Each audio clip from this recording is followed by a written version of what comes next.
capitalism.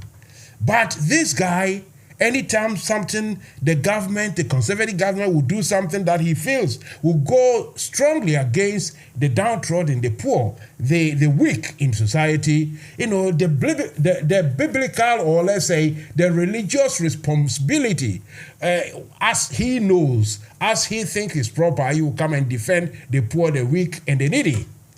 You see, irrespective of whichever government, whichever party is in power, that is a true meaning, the true spirit, the true set of it is the true sense of engagement that should come from the religion or from the church, be it Christianity or Islam or whatever. But when Christian or whatever religion or Islam wants to be the forefront, they want to be the the official. They can be the moral guardians, the moral guardians. Telling like the Archbishop of Canterbury will do. But when they want to become officially, they want to be included. That I think we are asking for trouble. And I tell you, believe me, Mansa Musa. Today, for instance, I spoke to someone I thought who was going to say, Mansa Musa, hey, what you are saying is wrong. I tell you, someone within the fraternity of churches and within the pastoral and religion and everything, I spoke this afternoon and he said, we are all behind you. What you are doing is good and what you are saying is the right thing. Anyway, that is one point. But the other point is about the one I said earlier on, that if you think, you bring... what do you call it? Capital punishment. When they do the wrong thing. Let me go to the telephone line straight away. Mr. Kitty Olsen wouldn't wait for the whole place to be engaged or to clog up before he tries to go. So, Penedian Temwaba. Kitty Olsen, hello, good evening. Good evening, sir. How are you?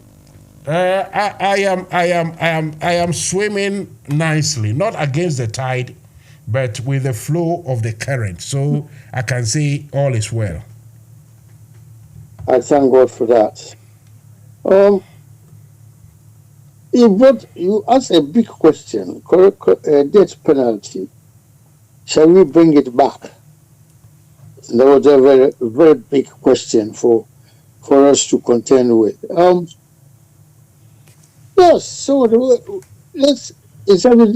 There are 1, 2, 3, 4, 5 countries that have death penalties against corruption, and bribery and corruption.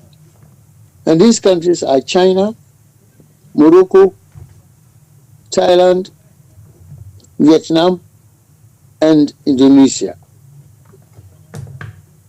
Death penalty for bribery and corruption. A few days ago, I read about stories that are taking place happened in Ghana.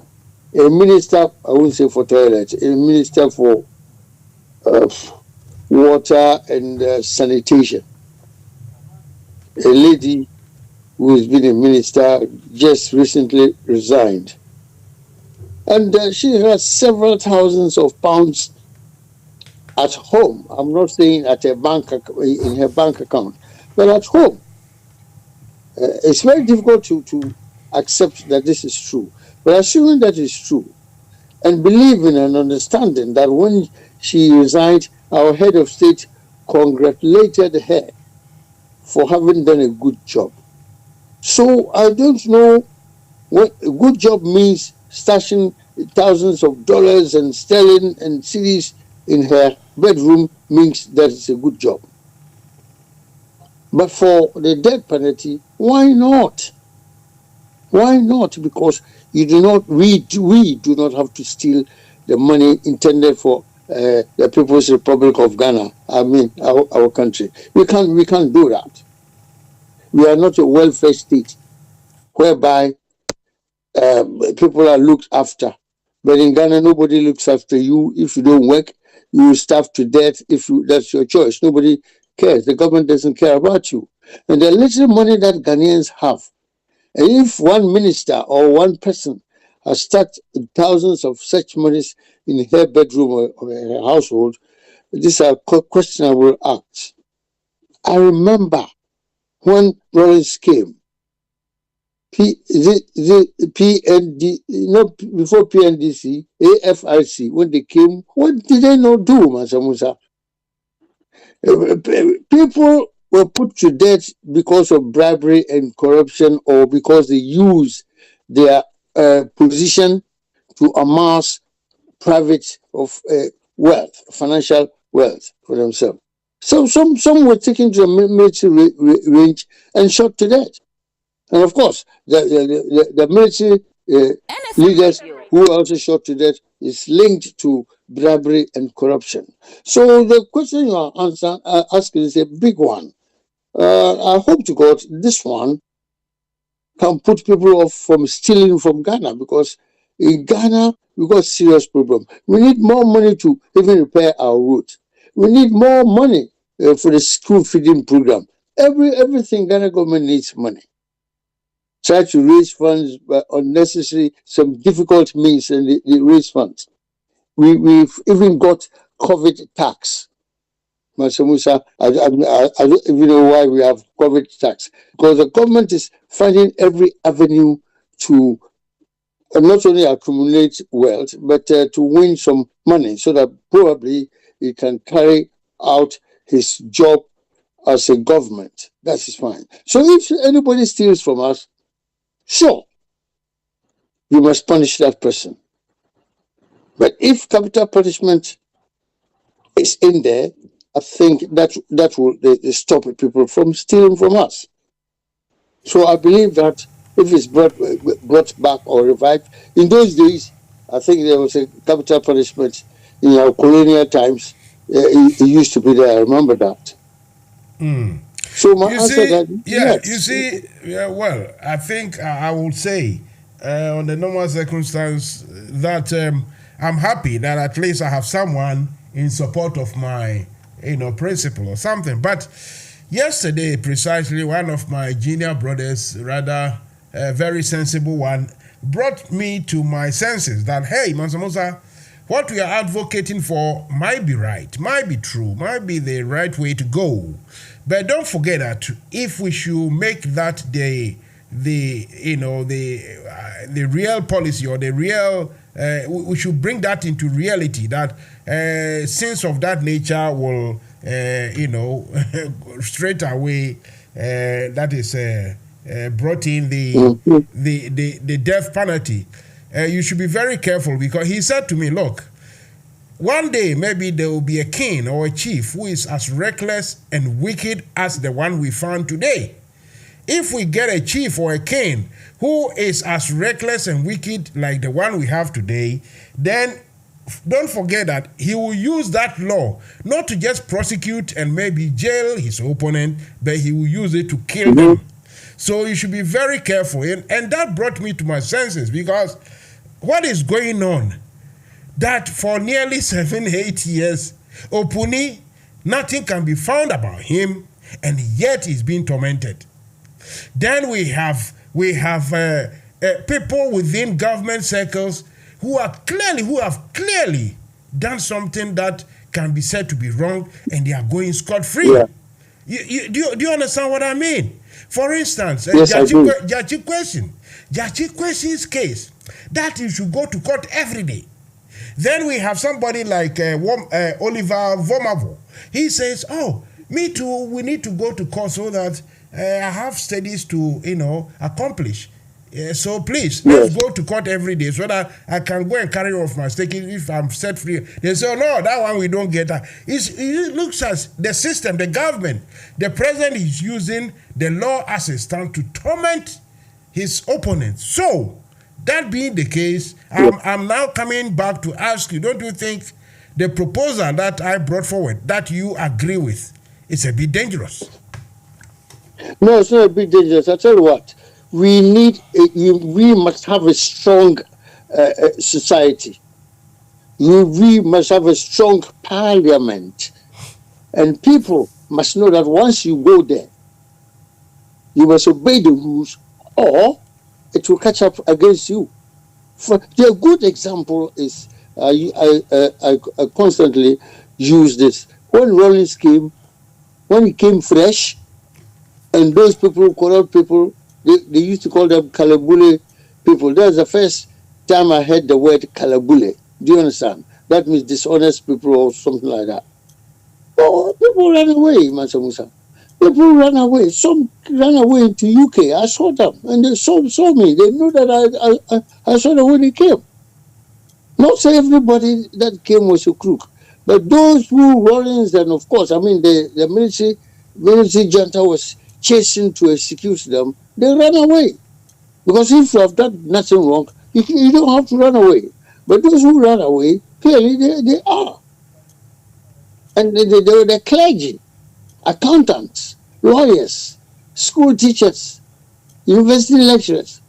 They all ran away. But one way or the other, they were all committed crimes of corruption and bribery. They had to run away because if you have not committed any crime, of course you're not going to run away. So it deters some people. That's my argument has been that since the Rollins factor is gone or the military men have gone, these corrupt people are in. How can we expect it to believe that a member of parliament in this current administration, this current government, will have so much thousands, not only Ghanaian cedis, British pounds sterling, and United States dollars, several thousand. It's not 1,000 or 5,000 or 10, 50, 80, 100. Why? Where did you get it? Are you a thief, or are you stealing on behalf of the Ghana government? This is serious, questionable. We need public inquiry. The lady herself to tell Ghanaians, not just Nanado or the president, tell Ghanaians where you got those money from. Because number one, the logic is that you are a minister. If my information is correct or true, yes, this person is a minister. The salary they pay the minister, even for 8 years or 4 years, will not amount to that several thousand pounds, dollars, and all that. That is the worrying factor. In fact, if 5,000 pounds in her house, there's no problem. But if 50,000 pounds or 50,000 US dollars and all that, my God, it came from somewhere. Was it bribe? Was it corruption? Or are you an armed robber? Maybe it was. Is your family? Maybe it was funeral donations, as they say. A lot of if it's a funeral donation, then a lot of people will have to die to have that kind of donation. You see, the magnitude of it is too big. It's not reasonable. Whatever you think, you can't give funeral donation to a tune of $1 million and you say it is normal in this day and age. You see, for a Kufuado who have been found out to be absolutely out of his depth, absolutely, he is just the guy is just not fit for purpose.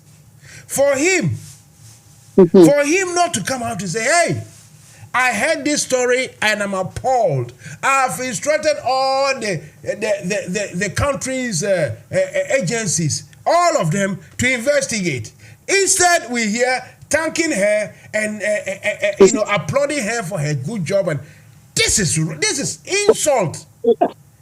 Congratulations for a good job done. But it seems after that, Jesus Christ! It seems after that people spoke to him to say, "Hey, President, you have made a big mistake. This case is fresh case. Your own minister has got this kind of money in her bedroom or in her household, and you say thank you for a good job done. Did you give the money to her, or who gave the money to her?" The president must ask. He's a lawyer. We understand that he's a lawyer. You say he's a lawyer. You say it. Yes. Huh? In Ghana, we have more lawyers. We have more lawyers than fishermen. I tell you. So that's the case. These are critical questions that we need to ask. You see, as citizens of the country. So I support that idea. Bring it so that it checks on people. You see, I'm talking because I'm thinking about the poor soul of Ghana, the poorest person in Ghana. Some people are in Ghana, they walk barefoot. Some children are in Ghana, they cannot go to school because they cannot buy one or two things, even though they say free SHS and all that. So, the money at home is not enough. So this poor soul must get off school and sell pure water or do any other donkey job to get money. He's a poor person. He or she wishes to be going to school, but all school so these people are there, and one person alone, just because of being a politician, and number two, being a minister, NFM Radio. or being among the top guys in the government, you got so much money. Did the Ghana government give you? We want to know. I'm not saying she's an armed robber, but who gave? Somebody must have given this money to her from the highest order. That's what we want to know. Who gave her the money? I'm not sure the lady is an armed robber. Who gave her the money? Is it the Ghana government or some ministers or the head of state or who? We don't know. If he had the monies from, let's say, if the things stolen were suits, custom-made suits for her husband, her own jewelry, maybe some bottles of expensive wine, and maybe ladies' handbag or something, then everyone, we will just let it go. But raw physical cash, that would be reasonable. Raw physical cash in millions, not only in cities but in other foreign currencies. Jesus Christ! Where did you get them from? Look, for me, you know where I got this news from? I got it firsthand. Someone sent me from Accra quietly before it became public. Then I saw it rolling. When Al Jazeera they are talking the news, they are the rolling script that rolls underneath the screen. Before I saw Ghana sanitation minister resign, something monies found in his residence, and it's so disgraceful, so disgraceful. And BBC has also put it out there. BBC, I'm not saying BBC is too important, but international media are aware of all this. And this is the country where you and I come from. Therefore, when you're sitting and talking to even somebody here, or in Europe or USA, what would the person ask you? You come from such type of a country. We can see this story here in the UK or the US or Europe. I'm not saying there are not crooks everywhere. There are crooks everywhere. But at least, this cannot happen, especially with a government official, unless my information is wrong. That's why it is so disturbing. That kind of money, the Ghana government must seize all of it and give it to the people. But how do we give it to the people? It's how we got to plan about this. Seize everything. The Ghana government to seize that money, that one is in your dreams. Because you and me and you, look, we are no kids. Yeah. We know what is happening, and it has not been proven, so it's difficult to actually, difficult to prove it. But when there is a saying in you fancies your balance that literally it means the true length of a frog will be known or will emerge only after its demise. The true length of a frog will be known only after its demise. And so maybe when things change, politics, power change, then we will see what is going on. Because I tell you, you remember when the early part of the year, when the dollar was just going very high and the city was falling like ripe mango. You remember? Yeah. Yes. Apparently, monies were printed by Ghana government, Bank of Ghana, given to favorites to buy dollars. And they were buying dollars, using it to buy gold, for the gold to be shipped to somewhere abroad to go and collect oil. Basa. Why? As Super Odi will ask. Corruption at the highest level. That would amount to corruption at the highest level. So in this, I believe other people also share their ideas about this. The death penalty is the only thing that can stop this from happening. And I've listed it out clearly. There are 5 countries in the world. They are part of the world community. In China, so these cases like that, unless you really don't respect your family. If you're a Chinese person, you wouldn't dare bribery or corruption. You will be executed. Morocco, the same. Thailand, the same. Vietnam, the same. Indonesia, the same. But they are part of the international community. Thank you very much for your good research and your good info. That was very, it's appreciated. It's not everything some of us can have the time, energy, and the spirit and everything to do that research. So it's always very helpful, when someone comes and tell you what is needed to know. Listen, Mr. Kidiosen, thank you very much and have a good evening. Thank you. Thank you. Bye-bye.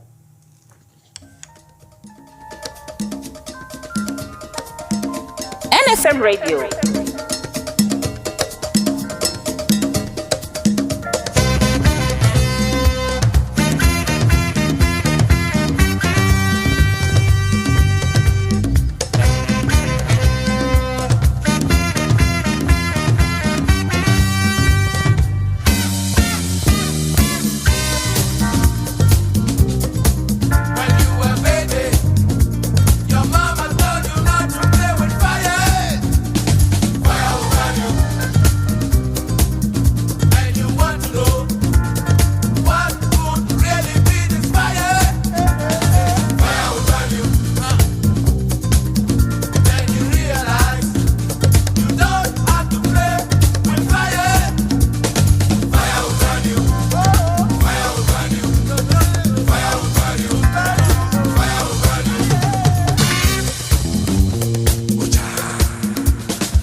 NFM Radio.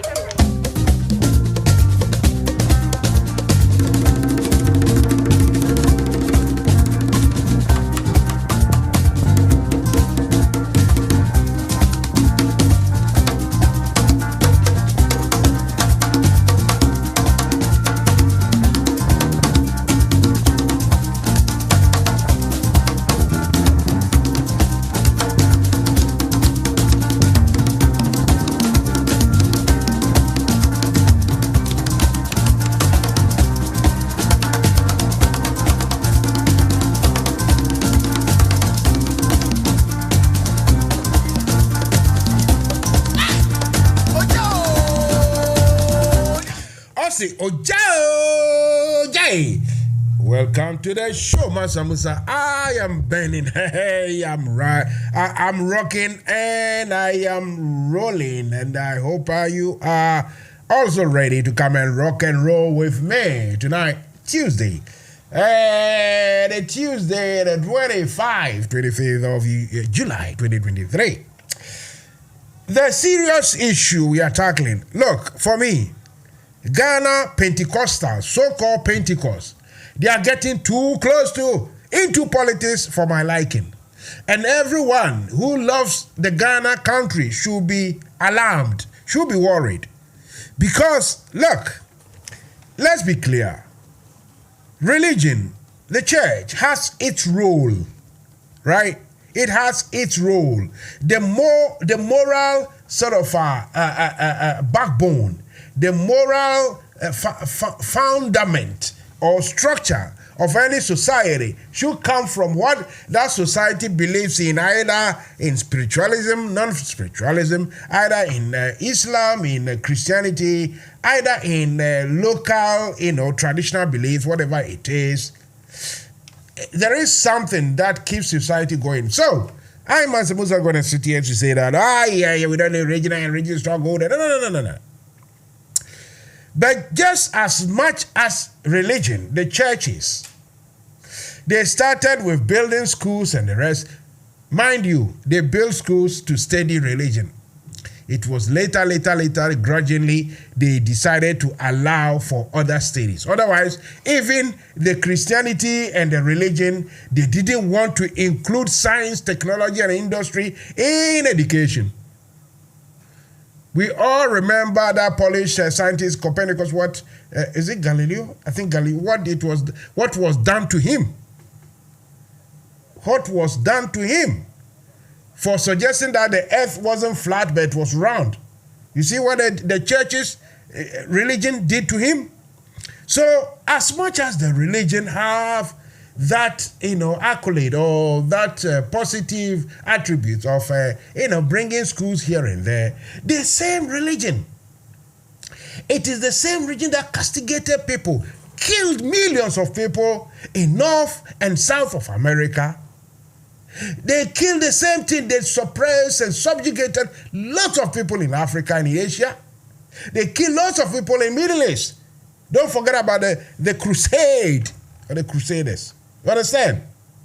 And the religion, I'm not talking only about Christianity. The Islam also, especially when they brought to Africa, they actually have to kill people to accept it. I saw some ancient script, drawings, illustrations of people buried to their necks. They are buried in the ground or to their necks. And then people on horseback will ride and use their sword to cut the heads, just to spread that religion. But as they say, we are where we are. So we accept religion to be part of society. But now, what I'm hearing, what I'm reading, and I know they are very clever. They are drawing everybody in.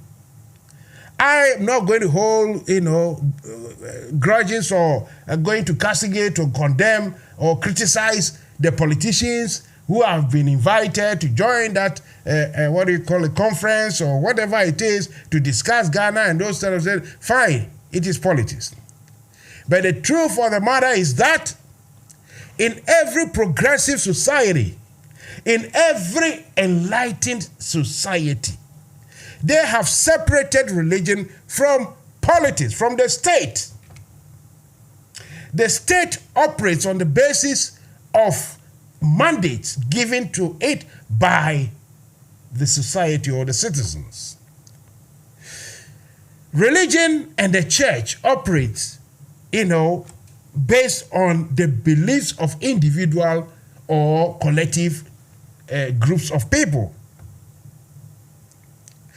We must live side by side. Mansa Musa, wake up early morning. Not both of my hips were paining, only one side. So I thank God. And then whatever I did yesterday, let me remember to do it again today. Yeah, I prayed. I reached here, in the studio, I prayed. Shortish one. And ye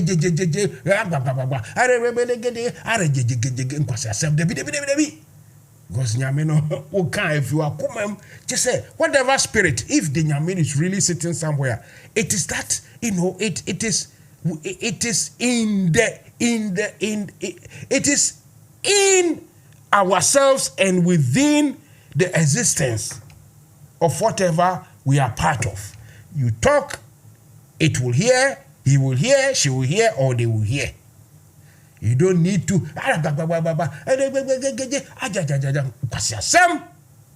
and I know and I been with the whole time I you chrome a Google Africa ho and no my year akasisam can come so obviously there are people. Look, I will tell you something. Religion, one good thing about religion is Obika say would need sa bibia we need that so. Even though it might be false, and here no craba we need that. It's good for everyone, every human being. Because if you need bibi, say we need bibi. If I say jujubi, obiama tells my bia say ukom, and obiaka say read the part of the Bible be, and na Quran be, and obiaka say who needs a enough we are serious to meet that. That is why from the very beginning, the religion when it came, human beings, mankind needed something to form society, to hold society together. We all understand it. But got a point, as humans as we are, omomudi enimuno, yenye business. When you beji jinkrofo trinkets, you beji jinkrofo silver, you beji jinkrofo diamonds, you beji jinkrofo gold. When you bet me the assassin ye see down to trip where we a friend chapel, your friend sorry the nation. So the assassin that one in Chinese, so for there. You see all these things.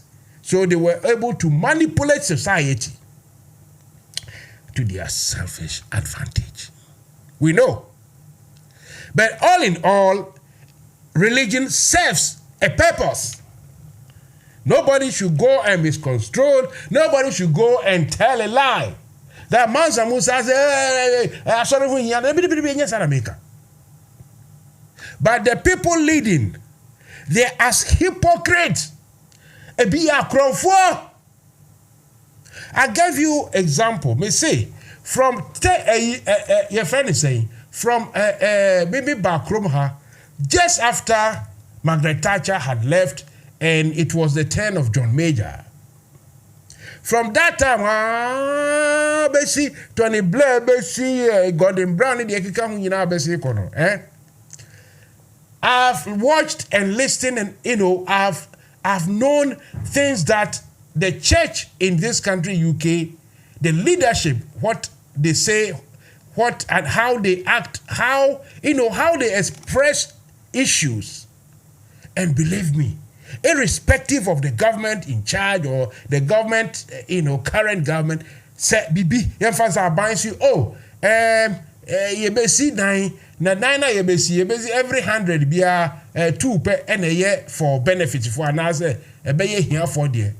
The church will come out and speak, say, hey, this policy is going to make people suffer. The down and the trodden is going to make them suffer. The church will speak against it. That is the positivity we are looking for.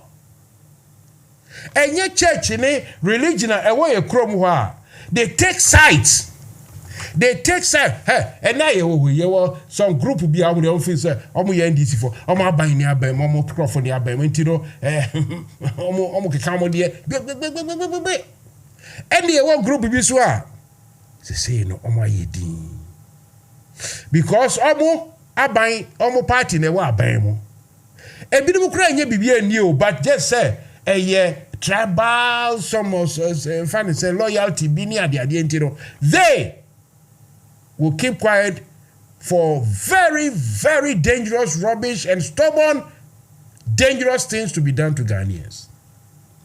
And that is what me, Mansa Musa, I am totally, I repeat the word, totally against. You see that most people who had strong character, people who had strong that traits, that characteristics of being strong-willed, In the end, they all respected God, they loved God, they worshiped God. Everything was Sajifo. Look into history and it will tell us Sajifo actually trained to be a pastor. Rollins with his buga yo yan kan yete tiamni ya min penini ade nyina okwa sorry very humble indeed. So nobody can convince me. Nobody is going to tell me, Mansa Musa, tell them that the religion is not important. No, that's not it. No. That is not what I'm saying. Anything and every hey, opening people or frame me just say I was so surprised. And that opening, I won't mention his name, has actually given me another opening in the church sector, in the religion. Who is prepared to come and talk to Mansa Musa? Obviously not tonight. The opening is Mansa Musa. Even sometimes your criticism, sometimes it hits me. But we are in support of what you are doing. We are praying for. I was humbled. Mankana mi boa. We are. Dr. Joe Sajma Echmenim said, we are me the phone no no. Openino may say, you'll be surprised from me because I wrote something very short. Say, say the annual court say, more a software a sober person would do politics more proper no. Sa Pentecostal diamoya no. Hey, it's wrong. We have to separate church, religion from politics. The church, religion should be above politics. So that when they speak, when they criticize, or when they condemn, or when they praise, people will say, hallelujah.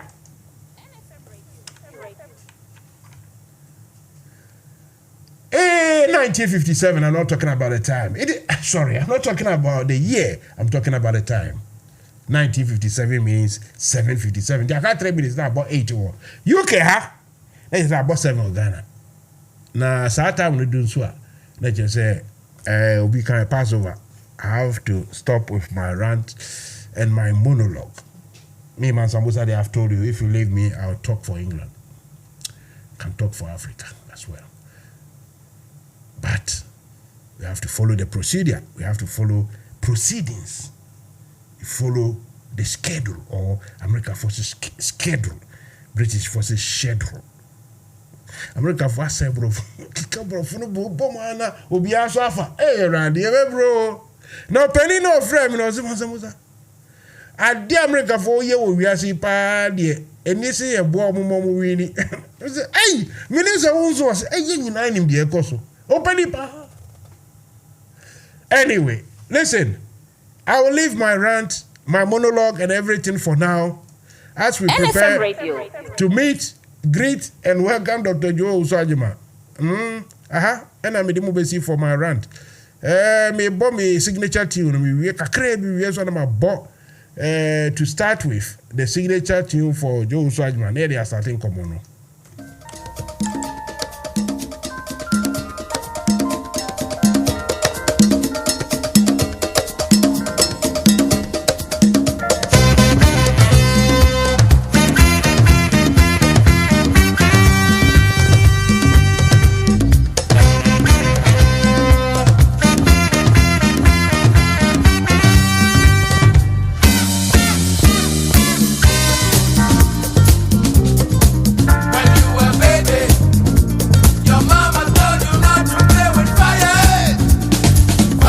NFM Radio.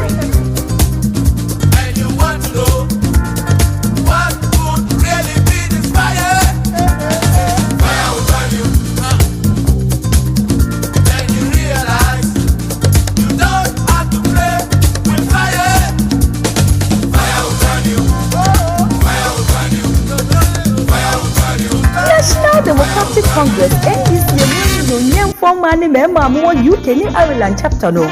Ya yetienie then as say the to about 80 chapter chairman fofo na said the chinenum report on his way enyonya for Dr. Joe Ajimai the restoration man the father say it be part in wedding kind odi amonye sema kutile yi they will to the west over performance room koso oni mu adumade de e fa funny put it through. Na esini nice so.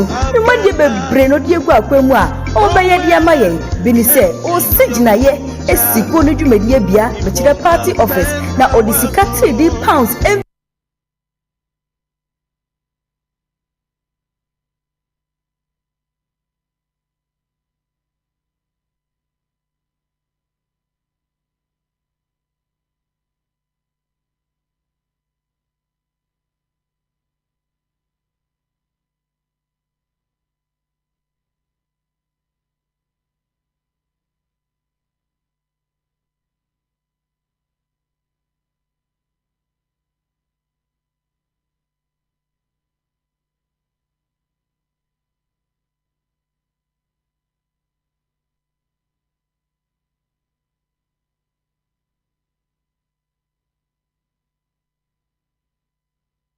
National Democratic Congress NDC no nyam form mani member mo UK ni Ireland chapter no ya yetienie gena so say ye beto aba egi chapter chairman fofo na hwede chinye no mum rukoto on swear enyonya for Dr. Joe Ajimai the restoration man the father say e be party no enim kan odi amonyesema kotile yie ne wetu ni hwesi wo ofoma soro nkoso oni mu adwumade de e fa ne hotitru na esini nan so dwumade bebre no de egu akwemu a obeye de amaye bini se o sigina ye esiko no dwumade bia be party office na odisika £3 empemenum na ato ase eye £5,000 osanjwe maguo ne mama ho so £1,000 na ebe show mu dwumade mu kina na esigina ye Dodonso a mechire afoforo omo betro omudin abeka party ne ho de omo mbrakura o omo sebeka omudi card ententem so na atwe adom abeka ye ho eye bosume miense bia nso party mu mpanimfu a odi dwumadi ebe show mu nse bia no obetu nsafro omo atena se na de ye de show mu nse no omo ebu ho aponta mako we di bebre na no be ya maye yo onua se kwatre kwose bo ma wontuma bisanidi ni Dr. Joe Ajimai, the restoration man, chapter chairman ana Yantumano. Right, I beg your pardon, really. I apologize. I'm looking for that song. Dr. Joe Sajman, the main song, you know. Now, for some reason, my producer is working remotely to get it reinstalled or reinstated into me bore this particular one or the amutis I needed to play it once more because I was looking for the other long version, other long song for Dr. Joe Osajman's campaign. Like I say, I can't seem to get it anywhere. I can't find it. Hopefully, someone, maybe it is, this technology, this digital things, sometimes it get missing. It runs away, goes somewhere, and you have to find it. Maybe I'll find it later as I'm looking for it. I keep seeing some other music that I don't want. That is almost everywhere. But the one I need, I can't find it. You know, say, the reality or say, unya kukofuna, unya silver. Now what silver so unya kukofuna, unya kase. So for mafia beka. Anyway, let me go across and welcome Dr. Joe Osajman. Doctor, good evening. Good evening, Mansa Musa. Now, if you have a career. Oh, Namiada Roma. Today is the English edition, and I would like to speak in our official language here. So today is Tuesday, and for that matter, it's all will be in the Queen's lingo, Queen's language. Anyway, so like I said, welcome, and so far, not much, I'm sure, have been clarified in the sense of with regards to your internal elections here, unless of course you have something that I don't know which you will tell us. Otherwise I will say welcome once again and take it away. Yeah, thank you, Mansa Musa. And then like I always say, the tradition demands that I have to say good evening to all the listeners all the people watching on the Facebook and YouTube. I would say we cherish you very much because you dedicate your time every Tuesday and every Thursday to come and listen to the good news about Ghana, and then we are here to educate and to propagate what is happening in our country and at the same time in our chapter. And this is the time that we can say what's happened. Let me also say I'm very, very grateful for the work that my campaign team is doing, led by Mr. Lonsagini, the campaign manager, his deputy, Rita Mansa, campaign advisor, Dr. Tebi. Dr. Tebi, good evening. And then I've got your message, and then I know you are working very hard.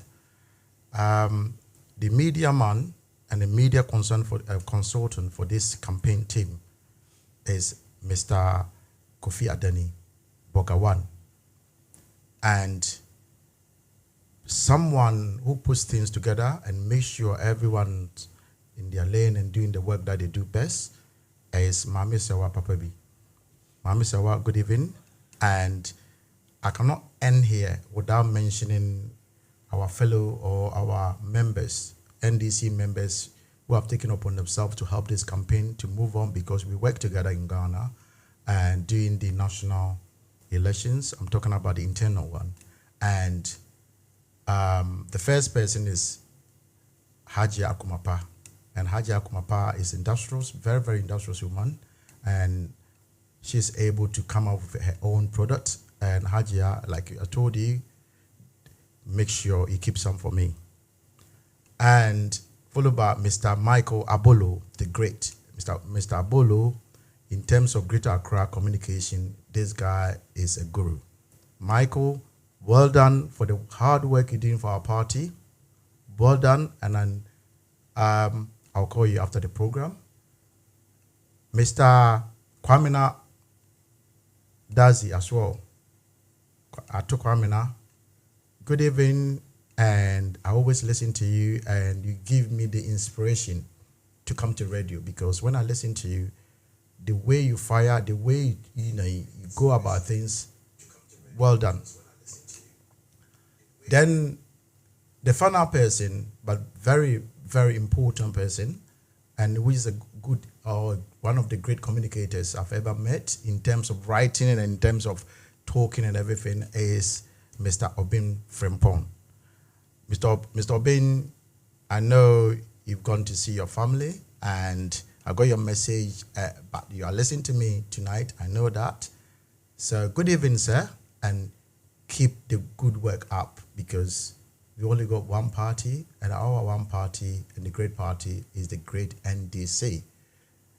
So Mansa Musa, I'll end here and then invite my campaign manager, Mr. Lonsagini, to give it the update that you needed. I think you asked a question about that, and then the campaign manager will come on, and after we go into the current affairs, and then the health program, and then becomes free for all for everyone to call. Thank you very much. Right. So before the campaign manager calls, if he calls quickly, then it will save us all the hassle, because I've lost the use of the campaign song, which I can play in at intervals. So, well, I need to just come in with what, okay, thank you, what I can say. I'm waiting for, oh, Jesus Christ. I'm waiting for my producer to remotely let me know what's going on, because without that sound, it looks as if the whole thing becomes monotonous. Yes, and that is not very nice. It's not good at all. So I'm waiting for directives from. But the question before your campaign manager will call is that what, we can discuss a little bit. The campaign manager has called, and that is very convenient indeed. That is very, very convenient. So let me go on to the portal, the what do you call it? The phone gadget, and welcome Mr. Lons Agini, whom I affectionately call Long Genius. Mr. Lons, good evening. Mansa Musa. Yes. Oh God. Good evening. I'm just looking forward to oh God now, Becca. At that point oh God now, Becca. May everything that to do to reduce the size of my huge stomach. And now you are drawing people's attention instead of them to look right inside into my face, my beautiful face. Now draw my attention. Mansa Musa through Emma me ba or America. Say that who is that? Huh? When you it's landing for no me no kase we am chairman Tinubu be kasana or mama official invitation, but then what I'm trying to do is they should prepare. As we said, you need to be fettered, or we need to fet you, you know. Or see I said I prepare table mount now. So we going to need to acquire the NHS system. We going to need to now. A Juma wo ye boa party we were this part of the world. I only wish that the party hierarchy takes note of it. You know, it doesn't really matter. Lons, once you bring this in, I'm serious. This one, I'm serious. If you can arrange tell them whoever has got a chonios. You know chonios? Choni. So you know chonios, choni. Whoever has got a choni, a moto, you should rather, try to fetch me. That would be very, very convenient for me because I don't drive these days, and taking the bus to all those places is not easy. So the ball is in your court. See what you can do. We work on it. You are a comrade in arms. I mean, as I said, irrespective of whatever that we are going through as a community, when I say a community, as a group, like the NDC, you've risen beyond your own personal invectives or aggrandizement to seek for the good of all. Ghana is so dear to you. I'm not surprised that as a product of the revolution, others have not even recognized it. You've been to programs and you've been ridiculed. It's quite unfortunate. And such characters still have what it takes to still call into your program, and that is Mansa Musa for you. You still give them the space. I appreciate your love and concern for things that had happened, but really, between you and I, you were also in the army. The training, the things that you have to go through, apart from the proper life experience, what happened at those functions that so-called ridiculing came in? I tell you, it pales into what they say insignificance completely. That Obika, it's like water on a duck's back. A dog's back. You see? No, I'm not trying to rehash it. All that I'm saying is that I'm just trying to let you know the kind of person that you are. Why, as you said, this is a water on the duck's back. Why it hasn't gotten to you? But I'm just trying to appreciate who you are. It's for others to more or less take recognition of the fact that we are comrades in arms. We have one common, I wouldn't use the word enemy, but we have a target that we need to take off our view, right? So it doesn't really matter either. People trust, believe that NFM is credible. You are credible enough to do the questioning and to, seek answers for what you think is wrong with society. So I'm not, Mansa Musa, I agree. I've been very consistent with that that sort of narrative or narration. The only reason why I have been is that we need to prompt people to respect, comrades. We need to respect ourselves. We need to appreciate who we are as comrades. It doesn't really matter if someone is tall, dark, handsome, ugly, or whatever that it is, or who can speak the place language. Now you are bringing me my description of Nana Akufo-Addo. Tall, handsome. Mansa Musa, let me go on. I mean, let me say a very good. In fact, listeners should forgive me for the digression. This is Mansa Musa for you. I mean, he's the chief, the king of mischief. Let me say a very good evening to our cherished listeners. It's not easy for people to devote their time to listen to us. Another greetings go to yourself and your production team for the wonderful and tremendous work that they've been doing to making sure that every Thursdays and Tuesdays you avail your platform to us for us to, as Doctor indicated earlier, to propagate issues concerning our beloved country Ghana and our dear party, the NDC. And before I even do away with the salutations, let me say a big thank you for Dr. Joe Owusu-Agyemang for having, taking time off all the busy schedule to be in the studios to, as usual, deliberate on issues that concerns us the most. Mansa Musa, yes, no news means good news, as I've always indicated. Nothing new has happened. All that we know is that the CIC report is still in Accra. In fact, what we are hearing and what we know is just as some of our comrades and competitors have confirmed on your program that certain branches or certain portions of the general register has been looked at wholesomely. We hope that that becomes what it is.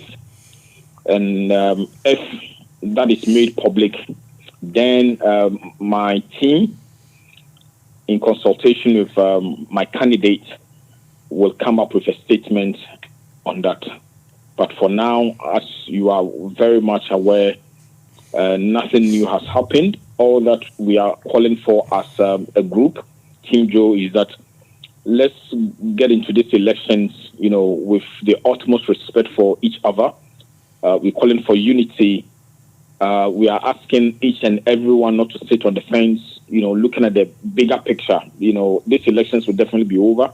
But what we should be looking at is that we are going to forge forward as a unit to be able to take off whatever that we don't want to see in Ghana.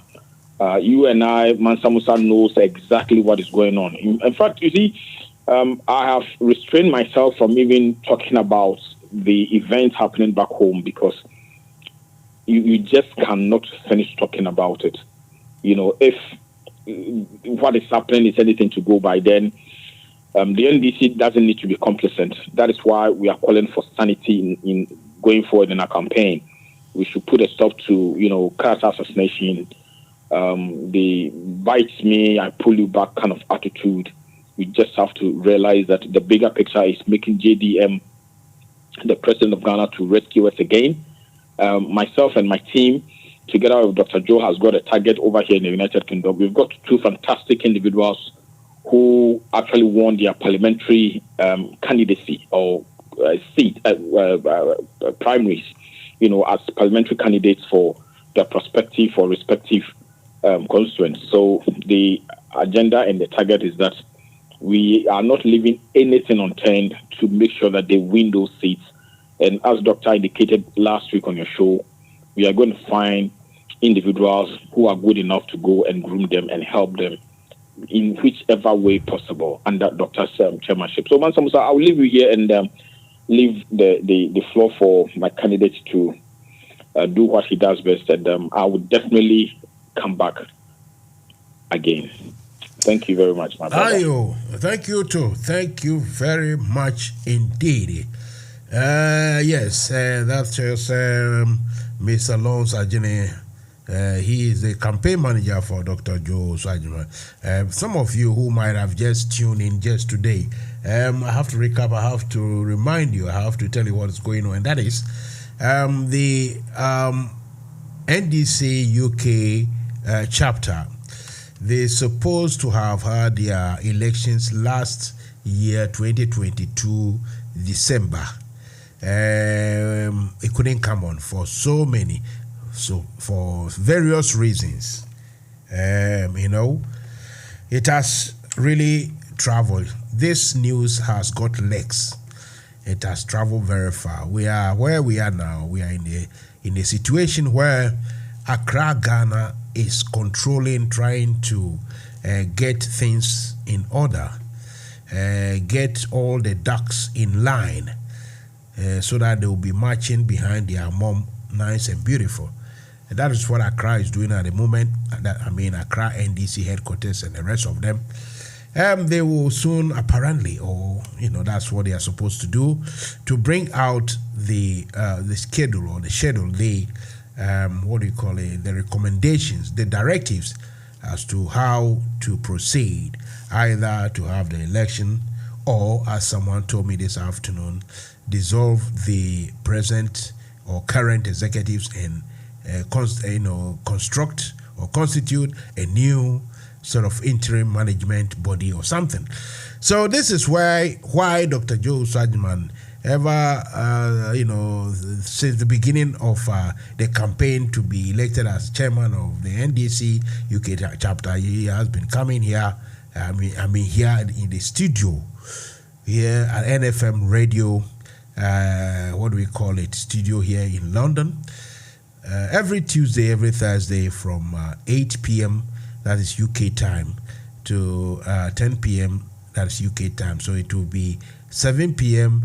to 9 p.m. Ghana time to explain, to express and to enlighten, and sometimes to just do general politicking, which is all good by me. I love the general politicking, because as for the internal sort of contest, it's difficult. You say something, it might go against one person or the other, and it is not very nice. It's very tricky to navigate. So I try to stay clear of the internal politicking here in the UK.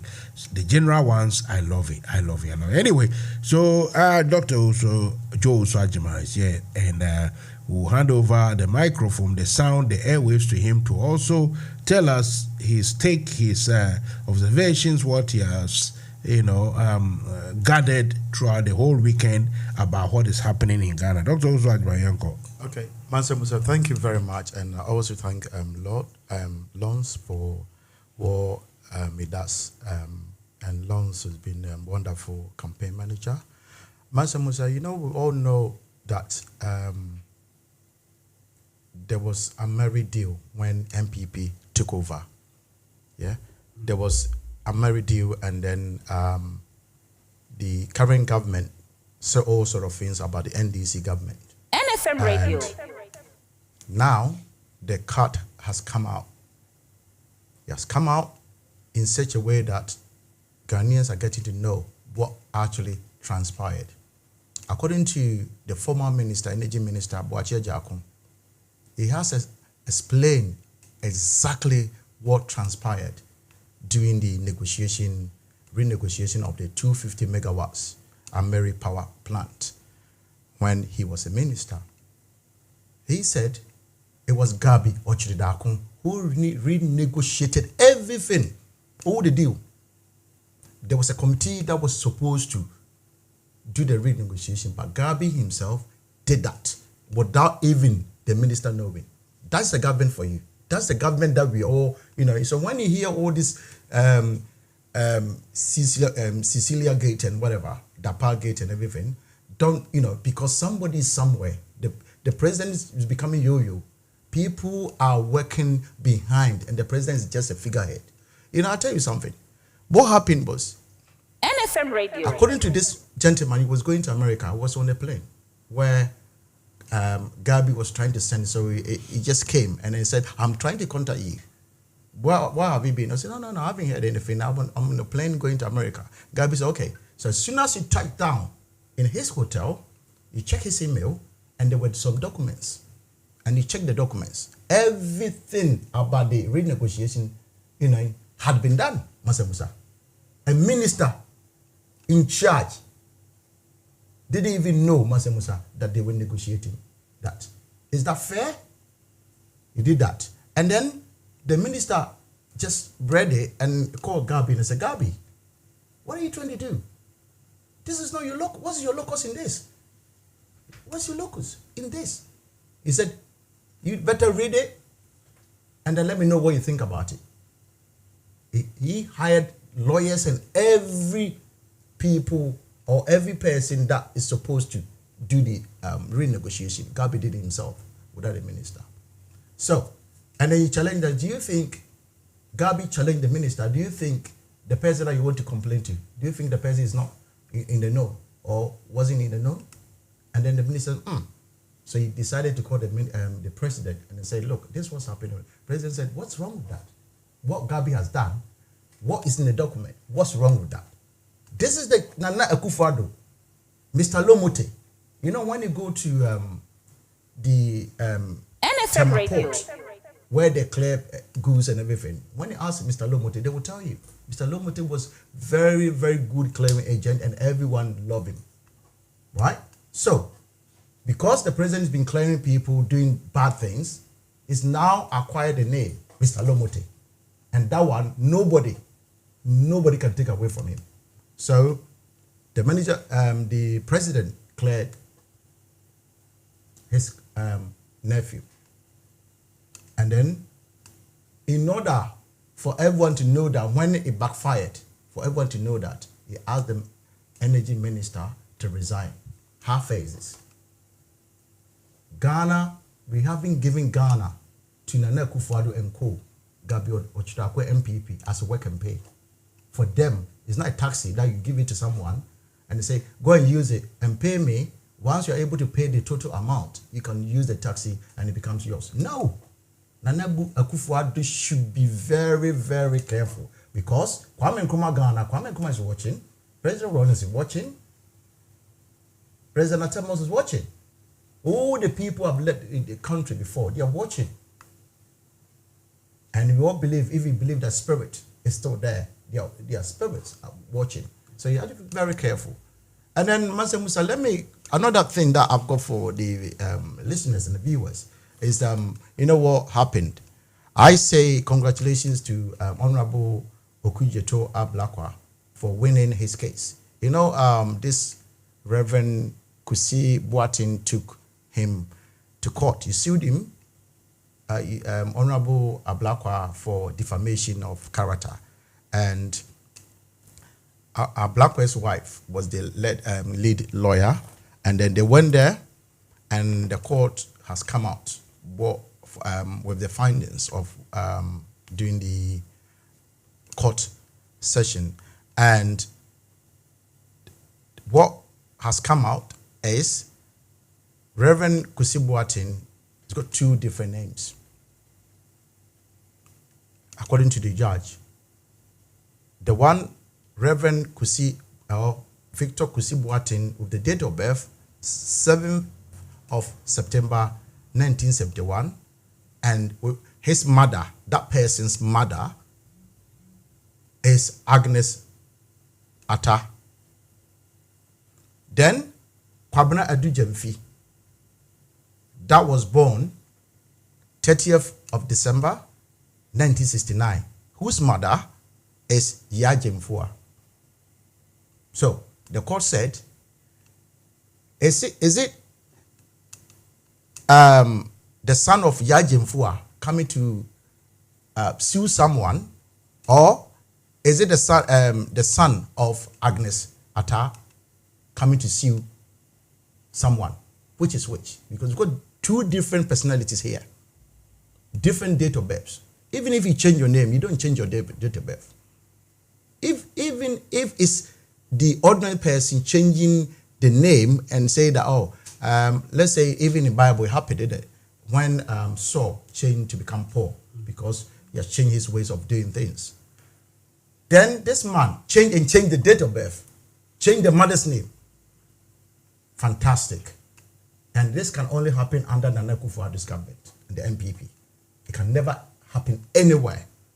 So the court said he has thrown out the case, and then the court said that he was awarding 10,000 Ghana cedis to Honorable Ablakwa. So Honorable, if you listen to me tonight, congratulations, and I'll send you a message if you have been ready. I've seen that he has stick to you, but it's not ready yet.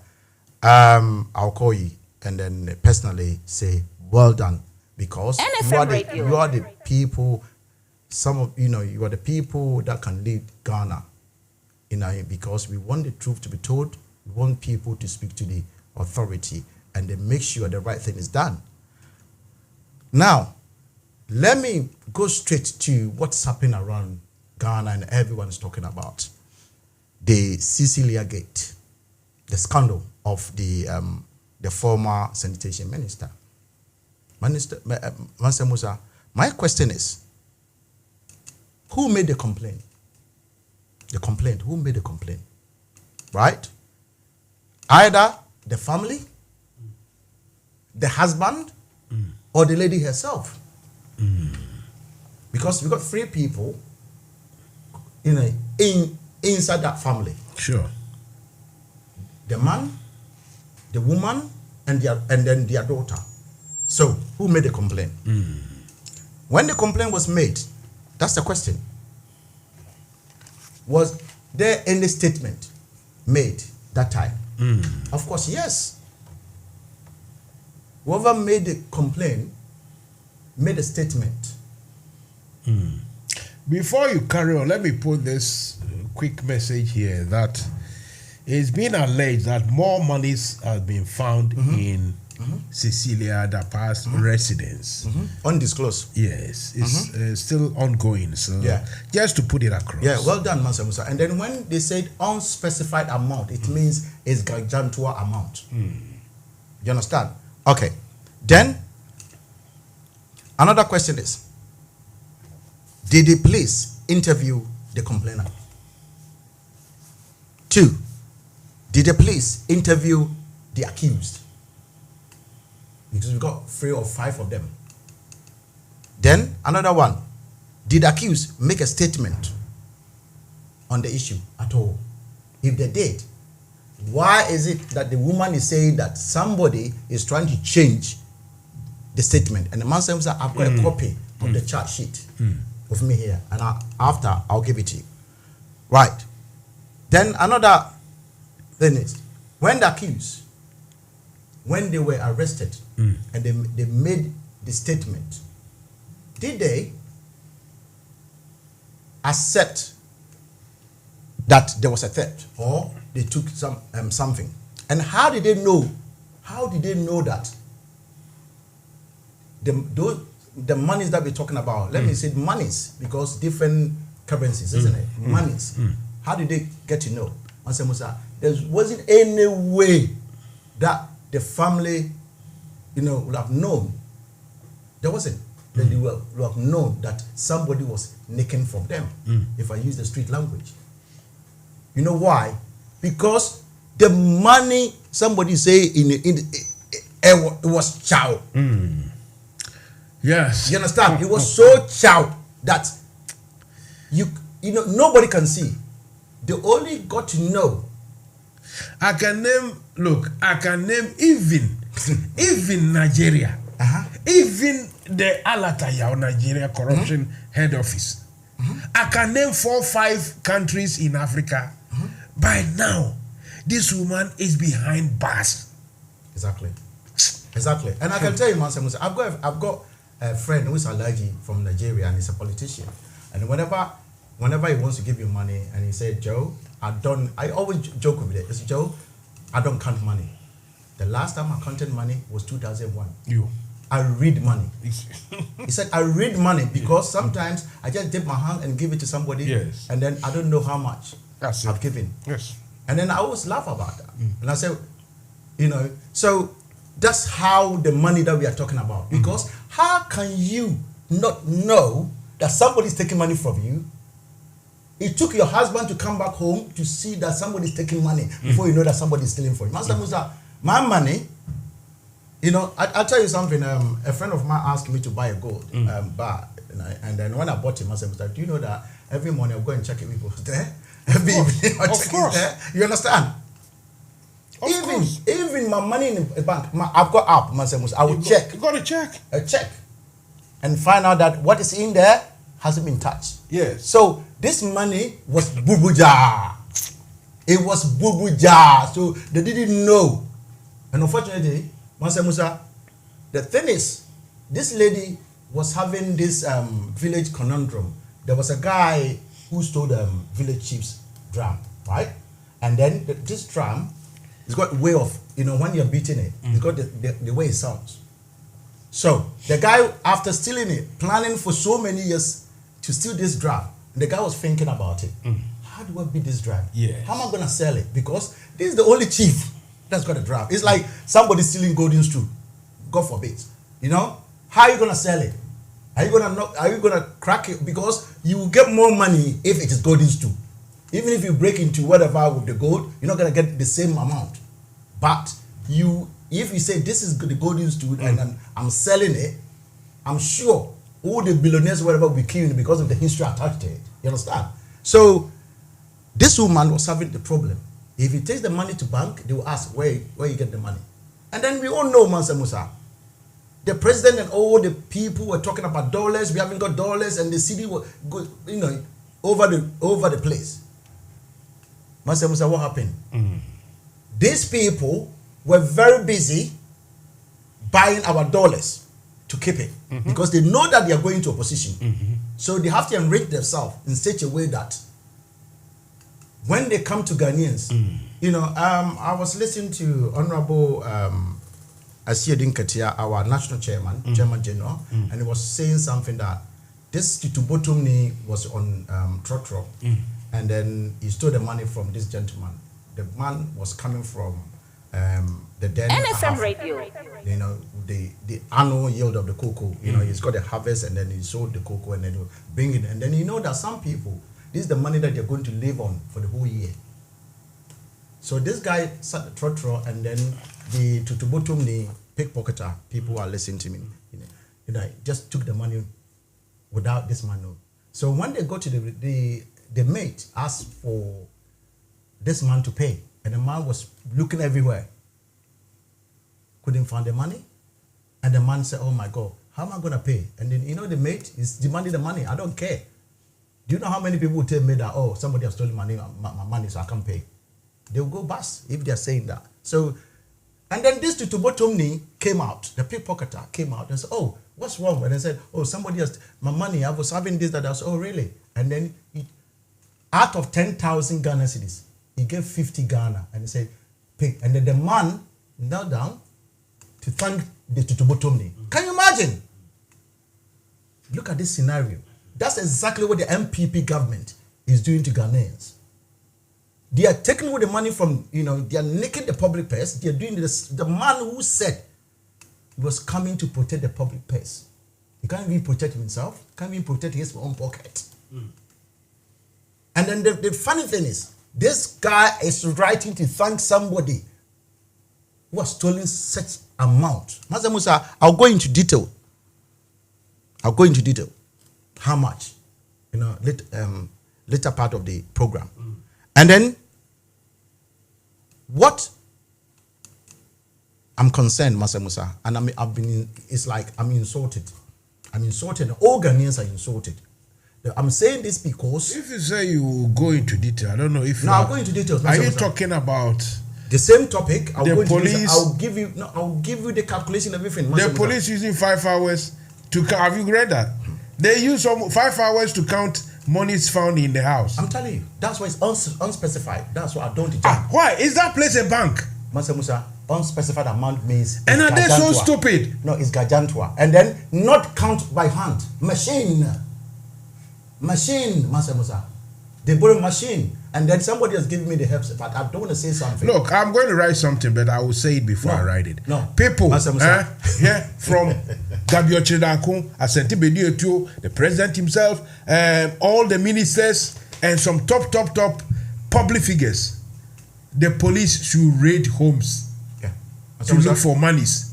I think we'll get enough. The reason is that not just to do witch hunting, but we'll get enough monies to pay these pensioners and pensioners, to pay for school feeding, to pay for that, to enable people be relieved of this stress. Exactly. And then I'll tell you something, Mansa Musa. After my analysis, then you know why you should have gone to IMF. IMF. I will tell you, Mansa Musa. What I said, it was insulting to our intelligence. Was this MC for, is it Gas Central or whatever, Wilkinson, coming to tell us that it was a funeral money. Do we do funeral in dollars, euros? And then you pack the money like that. So, if you can get such amount from funeral, then I would say, why can't we do funeral for Dr. Osaji for Dr. Nkrumah? Let's match all the funerals. Prof, Osaji for Buzia, and then do big funerals so that we can get money and we tell IMF, we don't need you anymore. You understand? Don't insult our intelligence. These MPP people, they think the moment they finish school, they use bulldozers to smash all the schools, burn all the cell books, and they are the only intelligent people. Please give us a break. And I'll tell you something, Mansa Musa, let's go into details. Right. Even if it's the funeral of Satan, Mansa Musa, let me say this before I go to the details. If the funeral of Satan, that I know a lot of people that he said a lot of people are going to Bunsemjem, right? So if it's funeral of Satan, do you think this woman will have gotten this money? They should insult us. Yeah? Let me go into details. According to the chart sheet, yeah?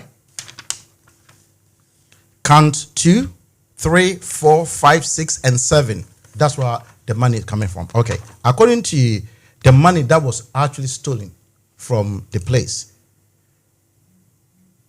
$1 million, put it aside. After I'll convert it to cedis, and they will know why we should have gone to IMF. 300,000 euros and 350,000 Ghana cedis. That's the amount that these girls, the so-called house helpers or house helps, they took from the home. Then we got assorted clothes, 95,000 Ghana cedis. Assorted handbags. I don't know. No men, we don't normally use handbags, so it's got to be the lady. So, so that not to bore our listeners, yeah. Those personal effects like suits, no matter how expensive, jewels and the rest, I think we can understand. No matter how, maybe even it's too expensive for everything, but I think people understand that. Okay, that's what is there. The money alone. If I will beg you, let's stay with the money. Just the raw cash. That is the crime. Yeah, but Mansa Musa, you know what we are talking about? Jesus Christ. The church never said he took everything away from the woman. Some of it. Okay. You understand? That's the problem. Some of it. If I got this water, and there's somebody that's taking part of the water, it means I've got some as well. So we are going. Assorted handbags, $35,000. Carry on. It's equivalent to 405,125 Ghana cedis. Then we come to assorted perfumes, $1,400, which is 16,205 Ghana cedis. Then, according to count 6, assorted jewelries, $95,000, equivalent to 1,099,625 Ghana cedis. Then assorted kente clothes. That's 90,000. Then men's suit, $3,000, equivalent to 34,725. So the grand total for what has been stolen, it didn't come from me, it didn't come from Mansa Musa, it came from their own complaint to the police. You understand? Their own complaint to the police. So let's see, it's 17.490. So I would say 17,490,680. 17,490,680 Ghana shoppable cedis. Oh, I understand why you said you needed to continue. Now I know. You understand? Yeah. Then I decided, this is my own analysis, yeah, by reading through the chart sheet. Then let's convert this money and I'll show you why we should have gone to IMF. Because what this woman has done is the tip of an iceberg. Of course, so many ministers. We all heard what somebody said about the president, personal executive secretary or personal whatever, Eugene Ahin. And the people say, oh, and the lady came to apologize or whatever, because somebody must have said, hey, you get some of the money. So don't destroy somebody that you've got children with. Okay, let's go there. So when I convert this money, which is 17,490,680 Ghana cedis into US dollars, it's 1,511,073 US dollars. And then that's not the quantum amount. This is small amount that somebody has stolen. Okay? Then let's go to euros. When you convert it to euros, it's 1,367,098 euros. Somebody's bedroom. Then let's convert it to Kings, because we live in UK, we can never say anything without converting to pounds. That's 1,173,583 pounds. Mansa Musa. So somebody should tell me why, as a country, if ministers are taking all this kind of amount, one minister, and they are not saying that this is the quantum, the total amount, some of it. So if somebody's got the authority to go into all the ministers and get this money, do you think Ghana will be begging IMF? No. You understand? No. And this is a minister who Ghana will be borrowing IMF. Ghana will even lend IMF like somebody. Mobutu. Zaire Republic wanted 2 million. Mobutu said, I'll give you 5 million, my own cash, and then the interest, we'll think about it if you give me interest. This is a Kufado guy. So, excellence in the Mansa Musa. The guy is a museo for us. When you ask about the mismanagement that this government has done to Ghanaians, they will tell you that Russia, Ukraine, COVID. Russia, Ukraine. Mansa Musa, let me tell you something. We do proper analysis here today, and I want my fellow MPP friends and family members from MPP to listen to this, and they have to convert to the proper party. I'll tell you something. Ukraine in 2022, the inflation was just 2022 last year, was 20.2%. That's where they are throwing bombs, isn't it? Bombs, and then people are hiding, and grains, Russians are taking the grains according to them, according to the news. They're taking the grains, and they are not able to export. They can't export, they can't do anything. You know, the Black Sea, whatever, and then, you understand? Okay. In average, since 2010 to 2023, this year, when you put average inflation rate is 10.39%. That's average. Between 2010 and then this year. Then let's go to mighty Ghana, led by mighty Gargantua corrupt president. Ghana 2022, our inflation 31.3% in 2022, right? Average. I was trying to be kind. So what I did, Mansa Musa, I was trying to be kind to my own country. So what I did was, I calculated this from 1965 to this year. So that, Mansa Musa, if I do only Nana's era, people will say that, oh, because you are NDC, that's why you're doing when, you know. So I was trying to be kind. So 1965, I'm giving you the average to this year. The average Ghana, including when Nkrumah was there and everything, is 27.5%. Okay?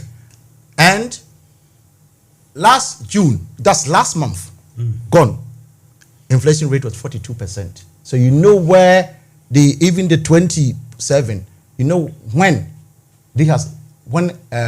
which year or which term, which president's term that has increased the inflation rate, the average. Because I can tell you, some of them, the inflation rate was about 9, other than during that Tamil's time, 9 single figures and everything.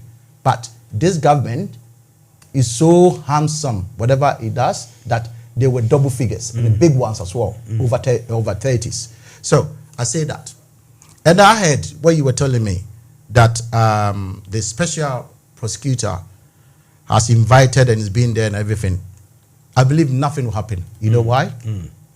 Because this clearing agent, whenever something happens, think about a chief, a paramount chief in your village or in your traditional area. Somebody has done something, and the chief will come out to say, "Oh, I don't believe that this guy is a thief," because let's say the person was caught stealing banana or plantain, and he said, "Oh, I don't believe because I've seen this person going to church all the time." And then we ask people to investigate. They are all scared of this chief. Do you think anything good will come out of it? The answer is no. No. You understand? So this man, he has become his modus operandi. The Americans say modus operandi. That anytime something comes against, within his government or something bad happens, you would be the first person to talk. Why do you have to congratulate someone who has stolen money? Okay, forget about if the money was acquired legitimately. Legitimately. Okay, or legally. NFM Radio. How can you, as a minister, putting this kind of amount in your house? What are you trying to tell Ghanaians? A minister is to lead for us to follow, isn't it?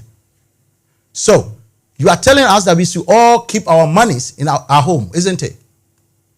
And sometimes I feel sorry about the Ghana armed robbers, to be honest. The armed robbers, you shouldn't go after the ordinary person. They should go after these thieves. After all, if let's say we have to clarify this and say you are saying this in anger, you don't really mean it. Armed robbery is it's not a something dangerous good. something. No, it's not something Nobody good. wants But it, so it's their job. That's what I'm saying. You are saying it in anger. Not in anger. You don't really mean yes, it. I'm trying to say that. Yeah. I'm begging the armed robbers. It's not a good job. But if they are tempted, because you can never chuck Satan away. That's why I don't know in heaven. I don't know whether there's a prison in heaven, but some people are saying yes, because when Satan was arrested, he was caged somewhere before they sent away. He sent him away. That's what people are saying. But what I'm trying to say is, nobody can chuck armed robbers away. You understand? It's there. It's a profession for some people. We are begging them to stop. But if in case they are tempted, they should go after these ministers rather than ordinary person. Do you understand what I'm trying to say? Yeah. They should go after these ministers because they are mega armed robbers. They are Omamuta armed robbers. They are the Oga Kwata Kwata armed robbers. It's too bad. It's too bad. Okay. So what I was saying is, I was reading something last week, Mansa Musa, and it happened to one of the rural banks. This guy was porter, or in the olden days, we said messenger, isn't it? They sent this guy around and everything. And this guy got the idea that he wanted to, Europe, people think when you go to Europe, then you become rich, isn't it? So the guy said, is a friend of his or a schoolmate went to Europe, came back, and then the way he was flashing cars and everything, and with the chains and everything. So the guy said, whatever I do, I'll go to Europe as well. So this guy started taking money, and then he was arrested. So the police, he went to court, and the court said, he was remanded to come back. And when he came back, they gave the charge sheet, and they said, this is the amount. Let's say the actual amount that you stole was about 10,000 Ghana cedis, right? And when they charged 250,000, you know what the guy said? He said, Judge, I've got something to say. Judge, what? I'm asking you whether you are guilty or not guilty. He said, Judge, I've got something to say. Let me say this, and you pronounce whether I'm guilty or not. And he said, I swear, I never take this kind of money. I know I'm a thief. This manager is also a thief because it's not 200. I stole 10,000 Ghana cedis, not 250,000. You see what the manager has done? He added more money. Yes. So who's the proper thief here? Is it the person who stole the 10,000 or the person who's adding more money? So in the end, they asked the auditors to go in, Mansa Musa, then the two of them are in jail now. You understand? So That is Nana Akufo-Addo's Ghana for you. That is Nana Akufo-Addo's Ghana for you. So what I'm trying to say now is, Mansa Musa, it's too bad. It's too bad. Nana Akufo-Addo has become a nightmare to Ghanaians. I'm sorry to say this. Can we ask the special prosecutor to go, or the police to go to everyone, every minister's house, like you said, to check? Yes. Probably we can get money to pay the pensioners. Exactly. You understand? I'm afraid to say, Mansa Musa, that at this juncture, I would say, is there any chance that the courts or whatever can wipe this man name from Ghana's presidency, wipe his name? Because it's a nightmare, Mansa Musa. The same way they did to Kwesi. The Supreme Court say, oh, no, the stealing is too much. So let's expand your name from the Ghana document so that the children, our grandchildren will come and they not meet name like that, Mansa Musa. Is there any way? We don't have to expunge his name. Like Nebuchadnezzar and the rest of them, from Saul to Paul, and his name will be there, but he will come across as someone who taught the whole world how not to govern a country. And that is good. Anyway. Right. So, Mansa Musa, I'll end here because of the time. Yeah. I'll end here to say that this government is hopelessly useless. And I can't say more than that. Yeah, I don't know who can challenge come that. I don't know who is going to argue against that this government is useless. I don't know. Hopelessly. Not just useless and hopelessly and everything. Useless. And then it's time Ghanaians voted them out, because we've seen everything about this government, and sometimes I feel sorry. My brothers and sisters from the other side, the MPP, having the gut to come and sit here and talk, or talking to, and Mansa Musa will talk to them anyway. But what I'm saying is, sometimes when your government is not doing well, Mansa Musa, and Mansa Musa is calling you, I don't know, sometimes you panic. You don't know what you're supposed to do. I'm sure. No, if I tell you what some of them say in private, you see that politics have been made difficult by Akufo-Addo for them, honestly. If they should tell you their real feeling, some of them, they are brave, brazen, they come forward and they can't talk, they say things, this and that. But individually, even collectively, but privately, NPP for Ebre, Papa, because what is CBBNC? It's like oblong shape something, like pear or paya, friendly paya or avocado. How do you rest it? Unless you rest in one in chain, you try to put it straight, it will dangle like egg. How do you put eggs? You understand? Oblong. What is CNC? Yeah. Before you continue and go, we switch over. I will play the other song. Then we refresh a bit for that. You switch over to the health matters. Let me read this from one of BIMPEH Frimpong. He said, Dr. Joe Usajma is a man of proven integrity and has the records among all the contestants. He has the pillar and guide to the NDC communication team. Otwaso say, this is the gem who will be leading as our next UK Ireland chapter chairman from Obin Frimpong. Yeah. Right, so that is it. So, Dr. Betwaso with the health issues. Hey, young point. National Democratic Congress, NDC, when no young former UK ni Ireland chapter no. Ya yet DNA. Then as say beto aba chapter chairman fofo. Na said the chinene mum lukoto on the way. And young for Dr. Joe Ajimai, the restoration man. The father said it depart in wedding kind. Oh dear, Monyasema putting a year, they will to the West over for Masrum Koso. One word, my dear, funny put it through. Now it's sin nice. You might be brain or dear Guaquemua, or by a dear Maye, Benny said, oh, Sijna ye, esipo no dwumadie bia mechire party office na odisika £3 empemenum na ato ase eye £5,000 osantre mabuo ne mama ho so £1,000 na ebe she omudwumadie mu kena na esigina ye dodo nso a mechire afoforo omobetro omudin abeka party ne ho de omombra kura o omosebeka omudi card ententem so na atwe adom abeka ye ho eye bosome miense bia nso party mu mpenimfu a odi dwumadie be she omunse bia no obeto nsafro omwatena se na de ye de she omunse no omebu ho aponta mako wey di bebre na no be ya mayo onua se kwatre kwose be ma wontuma bisanidi ye ye nemnidi ni Dr. Joe Ajimai the restoration man chapter chairman ana yentumano Dr. Joe Anegro ye betuamano chama papa onu anegro ye betuamano Dr. Joe Anegro ye betuamano vote for doctor as chairman for UK and Ireland chapter.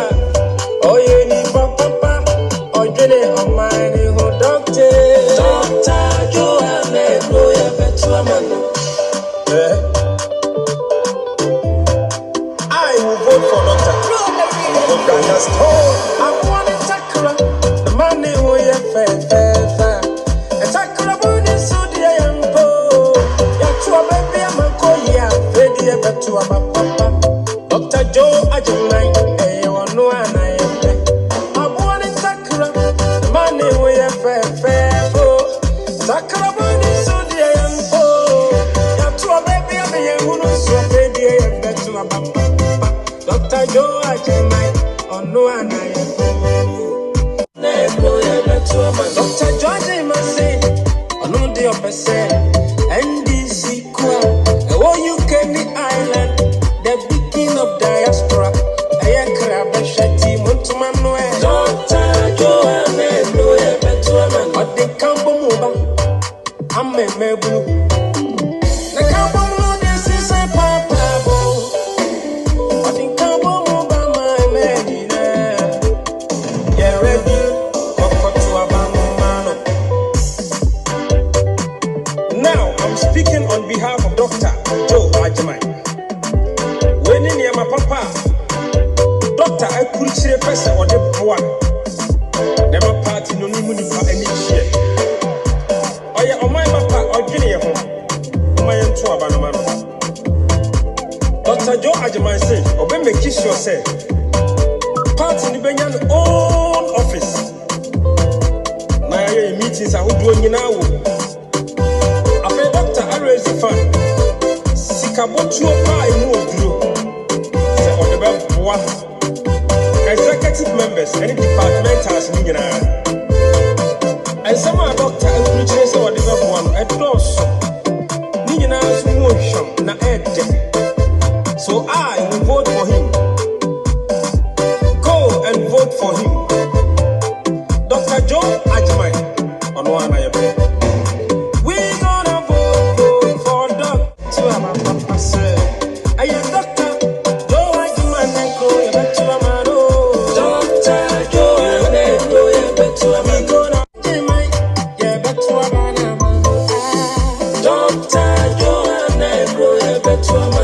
You go vote and I go vote for Dr.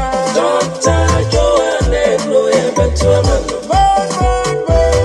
vote for Dr. Joanne, the big king of diaspora. We go vote for Dr. NFM Radio.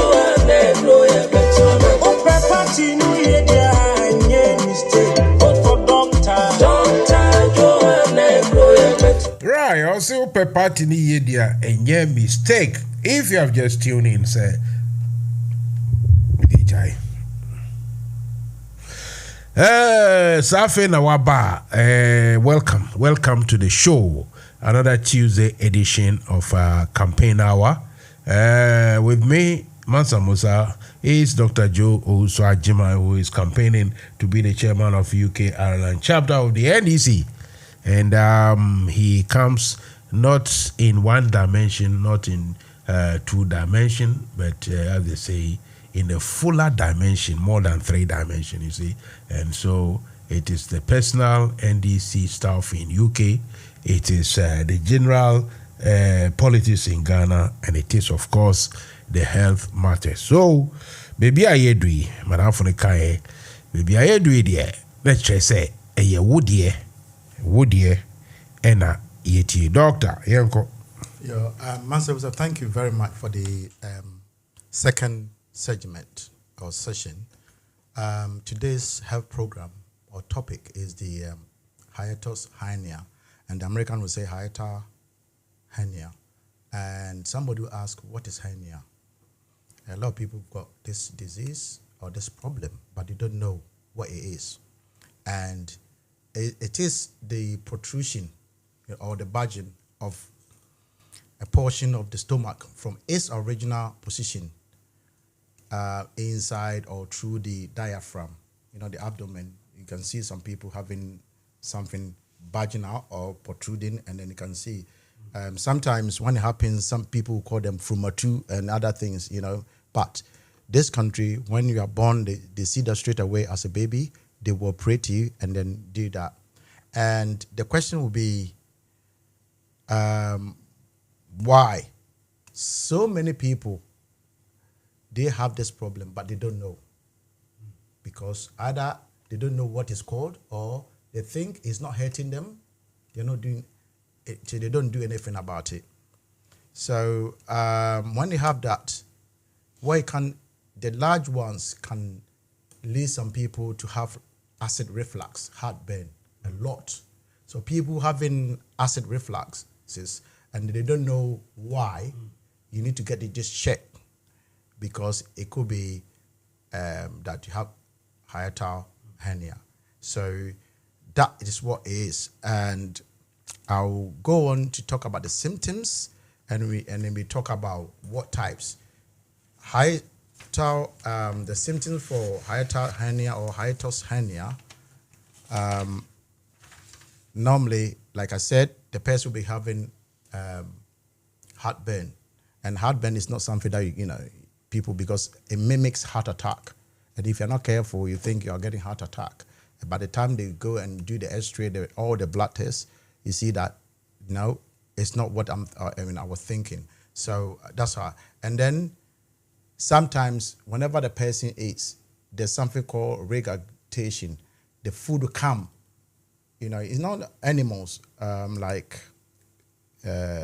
especially mammals like cow. Like goat, goat, my favorite. Yeah.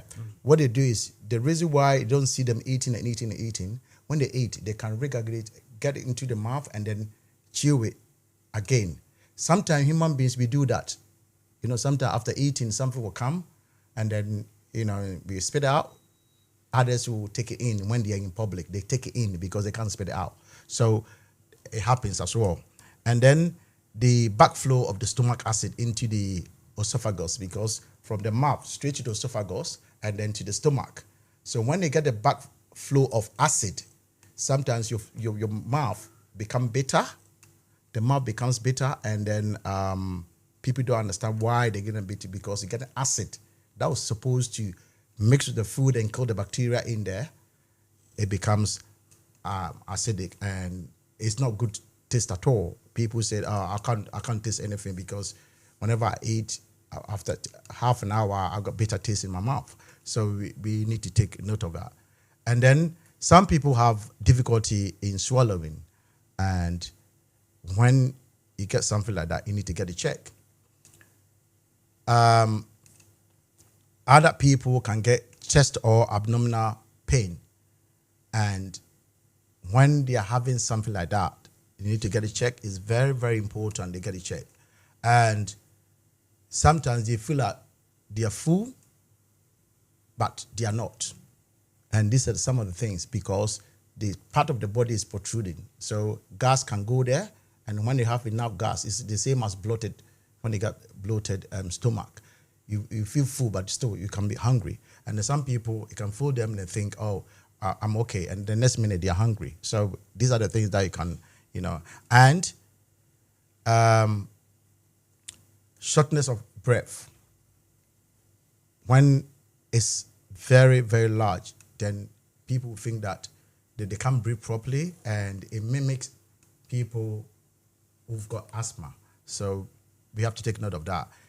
Other people, it can be so bad that they can even vomit blood, passing of black stool, which may indicate gastrointestinal bleeding. So these are the things that the NFM Radio. hernia can get to a certain stage that it becomes unbearable. And then we have 3 types. Type 1, which is not that bad, is protruding but not that too large. And you got type 2, is too large, so the sphincter here between the stomach and then the esophagus always open, and you get acid coming through and they get bitter taste. And then there's one that as soon as you eat, the food just come, and even children, when the esophagus and the sphincter, they are not grown enough, they can get that, and then always vomiting everything. So let's take note of this. What are the causes of this disease? Because you cannot talk about disease without knowing the causes. I must be honest, there's no known causes like malaria, plasmodium parasite. This one, so many things. And some people are talking about relaxation of the muscles. Some of them are so loose so that they are not able, especially the sphincter between the esophagus and the stomach. When they eat, the sphincter will open and after close, so that when you sleep, no acid or food will come there. But sometimes people are not so lucky, and then it will open and more food or whatever can come. So that's what we have to take note of that.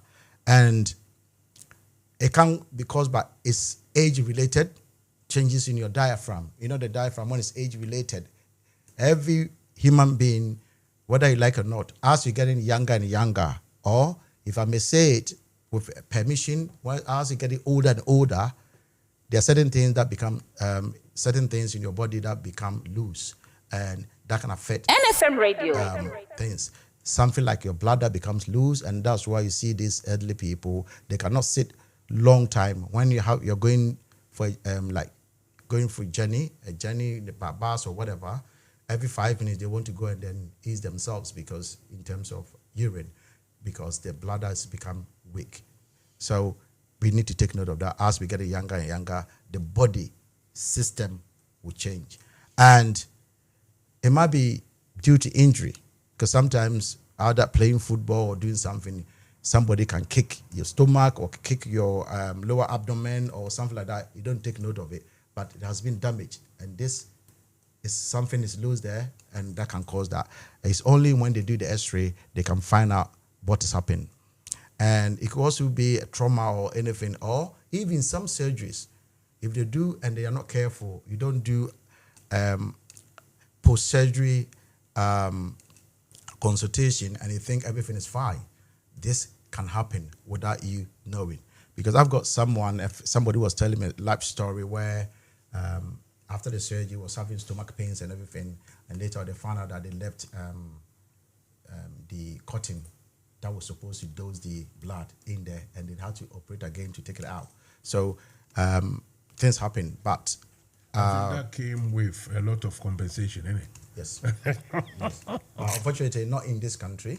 So it was somewhere, and then the doctor said, "I'm so sorry." One of the Obrego countries. I say the conversation was the second surgery, you're not gonna pay for it, and then they took the person to her hometown, and that's it. And then even the person said the doctor was so good, So that's what happened, and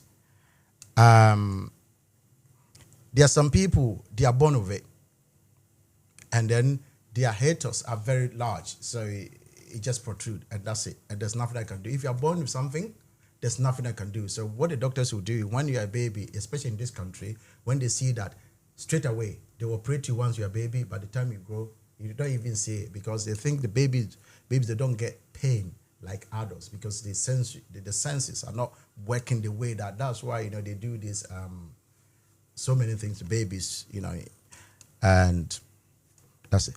And then there's another thing that some people got certain disease, they have to cough all the time, they have to do certain things, they have to exercise. And then, you know, I must say this, it's very, very important. You know, the youngsters these days, everyone wants to be macho man, and they're lifting. When you are lifting something, you have to make sure that you put big belt. You can see, you know, when you watch The Strongest Man in the World and everything, you see the belt that they put there. Put a big belt before you lift something. Don't go and lift it because you are opening these 2 areas where you got your, you know, the appendix. Yeah, they are sealed. But as a baby, we got holes there. As you grow in, then they will sealed. So if you do that, it can get teared or torn. Yeah, it can be tearing and then you get torn and then you be in trouble. So you have to be very careful.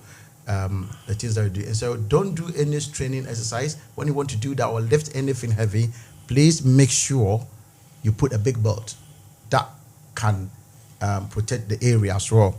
And age, like I said, hiatus hernia is common. People age 50 and over. And people who are overweight or clinically overweight, which is obese. So be careful because the more that, you know, you are getting bigger and bigger, it's not good in terms of so many things, heart attack and everything. Plus, you can get hernia. So today, I said I was going to do this in 10 minutes. So I'm done. And if there's any question, the person can, and then feel free to ask your questions in any language, because I know it's English edition. Because, but when it come on air, feel free to speak the language that you think you are comfortable with. Don't just say because it's English version, so you are restricted to English. If you come and they want to speak English, that's fine. It's fine. But if you want to speak any language that you're comfortable with, please feel free to do that. I'm done.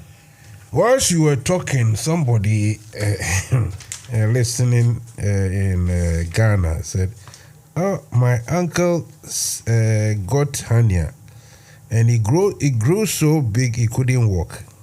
So straight away, it has come to me that you, the professional, haven't explained with all the, you know, proper medical terminologies. We Ghanaians, or, you know, no, maybe I don't know about how people, but we view or understand hernia to be like something to do with testicles. You see what I mean? Yeah. But I had hernia, and rather it is something to do with it's something to do with 1 second, not testicles, but rather your ufruma ne bro from cry then Level. my friend. No, it was simple name be. Oh, there's a simple name for that, but it's nothing to do with the testicles. Rather, you know where your belly button is. Ufruma, oh, me refin a simple name for English. That is where the cramps say where you did and that's a shift here. Then it needs to be what the doctors told me, said that what we are doing, the procedure is called correction. They are correcting the location of whatever it is there. And so please don't make that mistake. You can't hear your pen and crowd automotive say something to do with testicles. I think I mean, as a doctor, you won't kind of saying, wouldn't me agree say, of course, because crowd will be ready say, okay, hear your pen something to do with this. No. You won't through man. Yes, baby, or what? Say a coda. Oh, what, you know? So you walk while you twice no crying. Umbilical cord. Umbilical cord, yes. It is something to do with that area, me boy. And you know, a horn as a woony and a doctor can win too much fat. It is a year funny any other idea. I remember that was 2016. Yeah, I did that operation, and they said they were correcting it. You know, they put you to sleep before you wake up. Na pains in your enti mo amu dwin say oh ye ka han ye peneches will be sure ahono near that there no. I think they are making mistake. Oh yeah, but you know the way I describe it, because I said diaphragm, okay, and your stomach area. So people, I think people will get it. Yeah. And then, no, be saying name you say no for be known to be crying antina and I say ahono. And so say no there any something cancer any. No.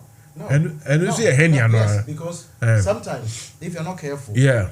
I've seen someone the bladder, Yes. because of the hernia, the Yeah. bladder has pushed through. Okay, so that is what happens. So when you're doing that, I see. Such an operation, it needs about 5 different consultants doing the operation. Are you? You need urologist, you need someone doing the operation, because Nipa ni urologist ahuto. has to pull the bladder from there. I've seen someone that in between the testicles and whatever, something was there.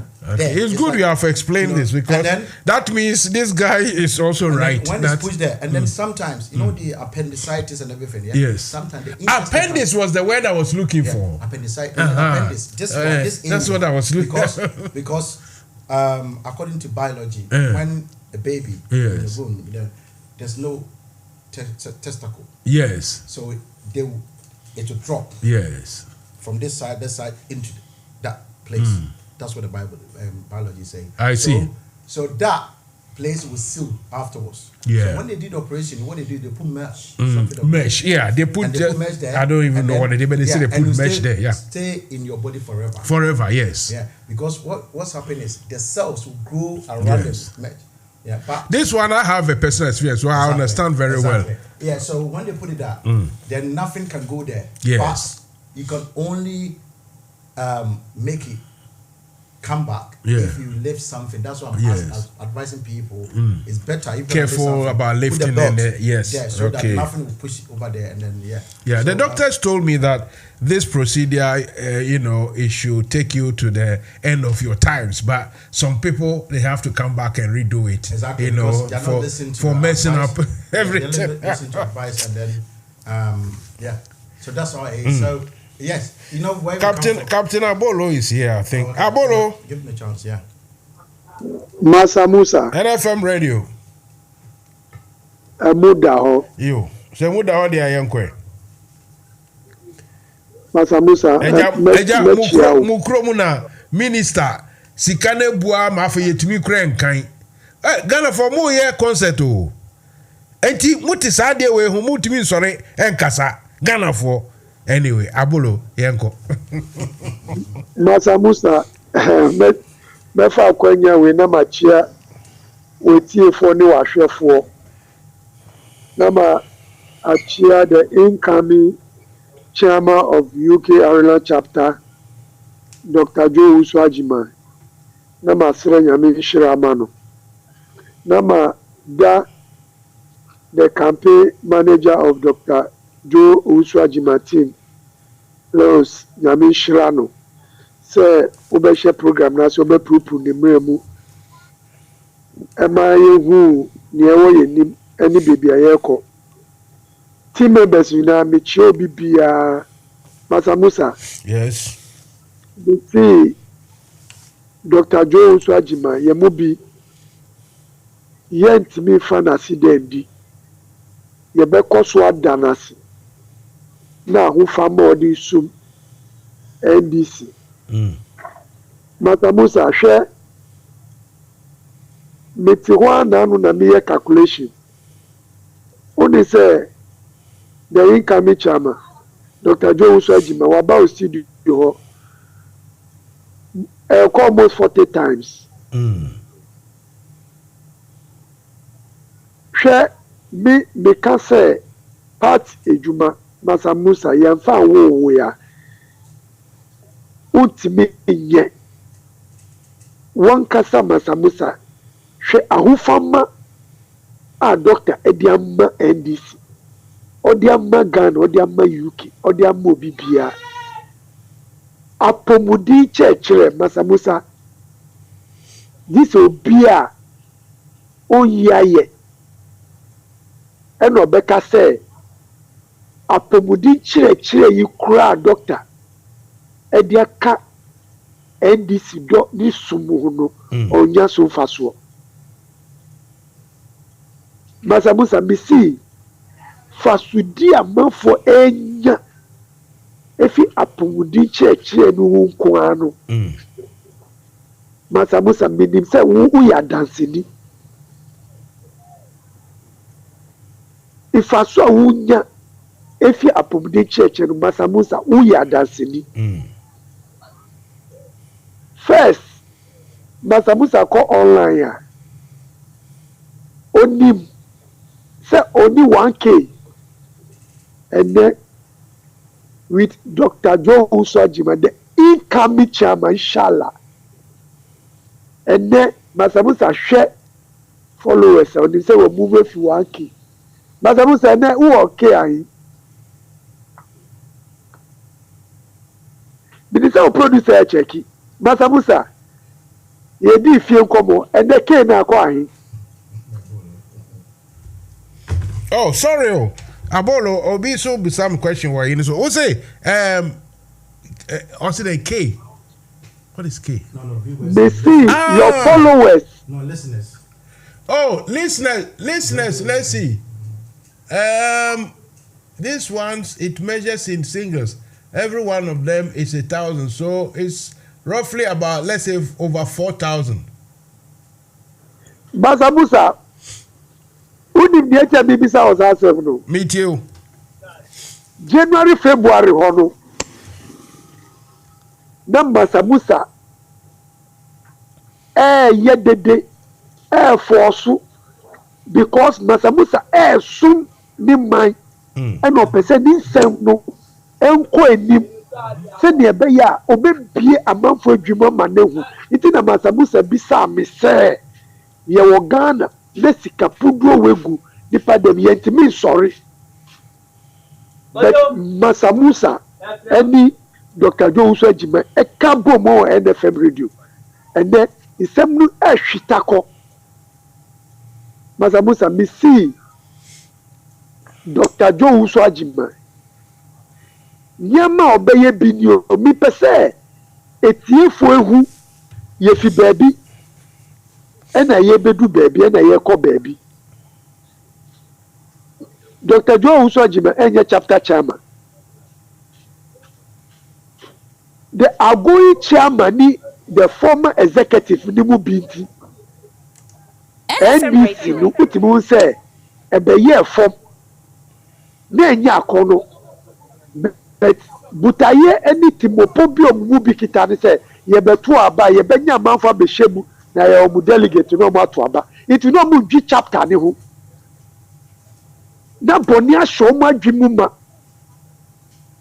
ema nyame de nidi ema the outgoing chairman the spy chairman ebe ka o Mansa Musa ufide we so se anka ye wini 2020 anka onu anka ni UK anka o Ghana no or the post ni be pre-post.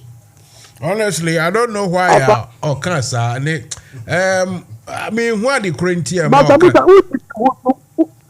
Musa, ultimi husu. Send me any campaign manager advisor and come resign that evening. Honestly, Yeah, they be say me catch you say party no ye de wo na de so Mansa Musa. Me see ni ye e na pie ye. Osan ba ufidie wesu ebe kan so no the election no the ye to no obewini na wa ye obi reformer Mansa Musa me bo aka Ghana 40.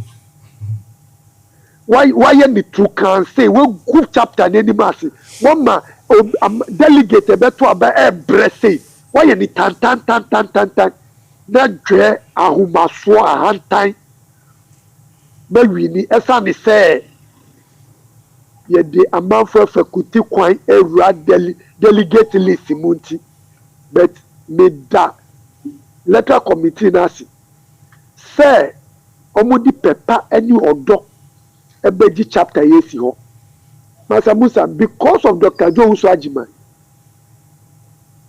NDC UK Ireland chapter and NDC in Ghana are connected to see a day-to-day communication in between NDC UK, NDC headquarters. And then Tuesday, Mansa Musa, almost senu aye truka na ye renew and come with the purpose no. Ferry and come with the almost say jinemu say yes I pray. Ye be winning na ye will be reformer. The delegates will not be a fool.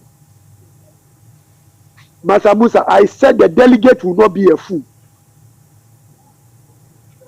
Brad Dr. Joe Uswajima, every say, ọbẹ reform NDC UK area chapter Mansa Musa ẹyẹ adansini just the commitment say they be ọbẹ bọ NDC wúdẹ ẹna wàyẹ wọ NFM radio so say see ano Mansa Musa you can't just open up like Kubeka say ọmụ na ọmụ ka say NFM radio ni listening they don't have followers ọmụ ka say nkọ baby they do beg you to come and talk. Ultimate canny but ọmụ pa wuchọ afei so ọbẹ kasa because obi abẹyẹ amani ayakọ but Mansa Musa me ma wehu ama mama delegate ati sẹ wey yẹ just ahyase na nyame ya adum na ọmụ hyẹ yẹ n'onyam na ọmụ to abama Dr. Joe Wusu Agyeman mesi yẹ mu bi mi abolo mesi yẹ bẹ gyina doctor kọn so. Na ya peja UK ala chapter edi adu pepe so na ewo na ka orisankra mu ni ale segbe fiamu eye ni tantantan ti se ni aye yan ka Mansa Musa anka ye brace si ana Mansa Musa ni ma ya ni ma fo sani no kuku ko ni nyemi me ke ko gbe ye wo ke they are going chairman beni ehwe UK Arena chapter here ahye efa he no wo mo aje aye election ko 2020 ko chicken contest do chicken be UK ko iye Ghana o fail ojugbabolo to post no ka o post ye gan ike delegate mi Mansa Musa nke mi mena for shiki agbena ni makwa ke UK Arena chapter anukwali akeshi amedro de na amefo shiki kecha ma ne fe ni etu kan neke ba wie neke na ba vote po na ba kan ne ba na more than 10 po e ba ni e po ba fe mi na akpe ne kesa ne juo chama da akel mi shkwen contest ajiwo ye 2020 ko shi Mansa Musa e ngo na akeshi letter committee amensa register koni meni NDC kametri no na mewo na ame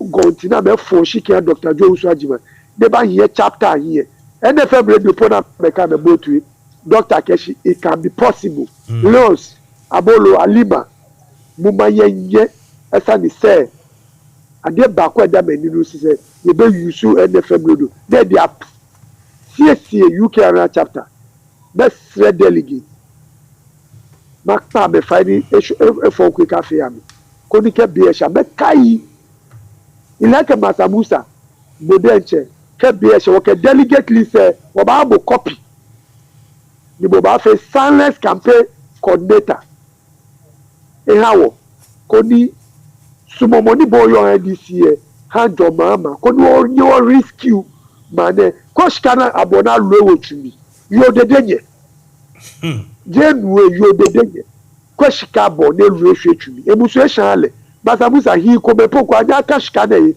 ni jechele shi US sacri Mansa Musa ni keshi bi e ko ni maybe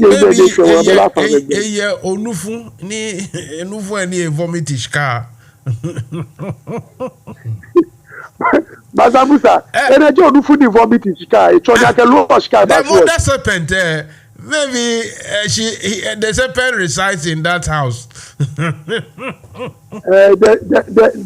The senior serpent. Nana Akufo-Addo ke we bi elebe julo eji ame. Mansa Musa. Ehwe wo here ashichon. Ehwe. I mean, it's not good. It's not good. I don't know how anyone. Mansa Musa.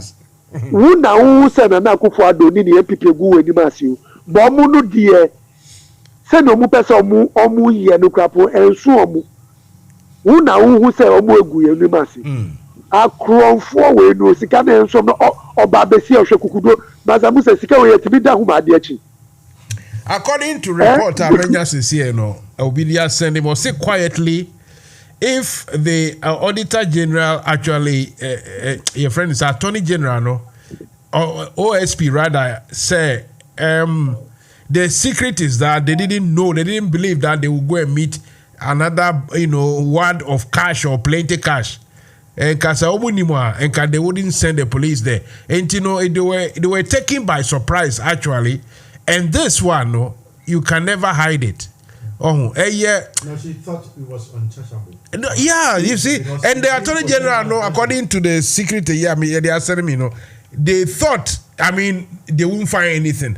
Like I quiet say, oh, yeah, but they say no, almost go to the police for the acquire, no, they can't make hash. Until they had to count it in public. Mansa Musa, you see, let me tell you something. You know the money that I was talking about. I said it. That 17.4 million dollars. Yes. Okay. Let's take it to the old. Mansa Musa. Yeah. 1 second. 1 second. But also, me car only dog anu ye bet. Enu dia ebe femu. Once me other colleagues no. So FSA omuji NDC ni si wonenya akono no. Mesre say me wie na mi nyanu mu bisu. Okay. NFM Radio, yeah. Fair enough. Yeah, two NDC, no. If some of the old executives now, Omo Buano, into Midibesi ha, na masere say delegate emeri so amuka Dr. Joe Swajima, no mun share no nyam. Ye de eba, ye be accountability, doctor kan.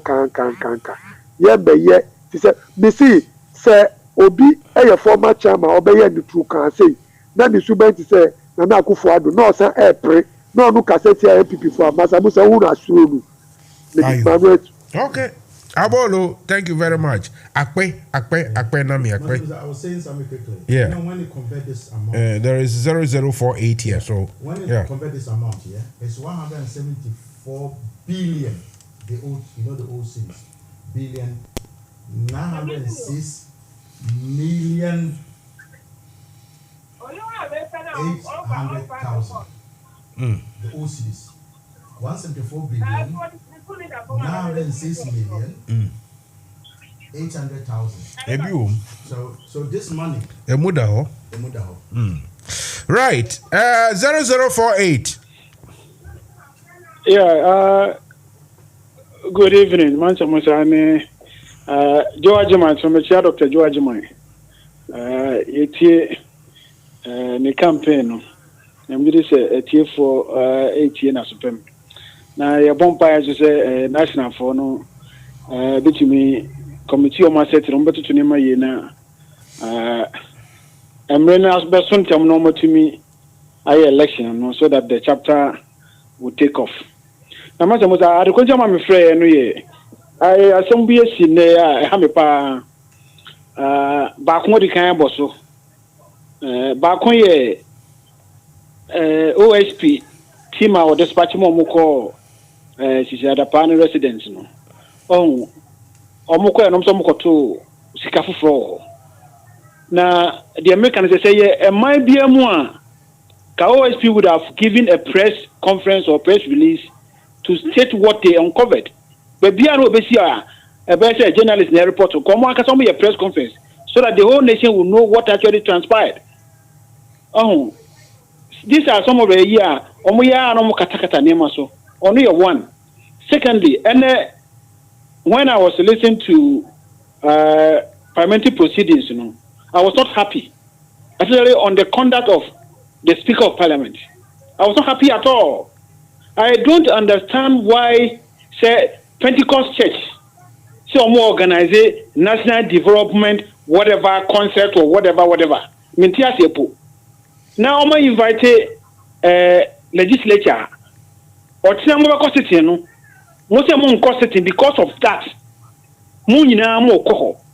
What's a waste of national resources? Time number by Jumano. And you say, inviting Mamutim to a delegation or more attend the function. Function is it a national or state function? I say, most suspended parliament for the whole day. Ambrose, if you name no work Ghana no. And Tokwana Ebano, and see any idea who Jimmy Jimino. Because what can say who blame parliament now? Me person who's started make us a team and me say I don't want to blame the politicians now. You invite you now one qua the way the chance say you invited parliament fine. Moment me to representatives representative you about 1 or 2 No more come president, but Yes, who suspended parliament? At the same time, no. We parliamentarians but oh, the makes me can say.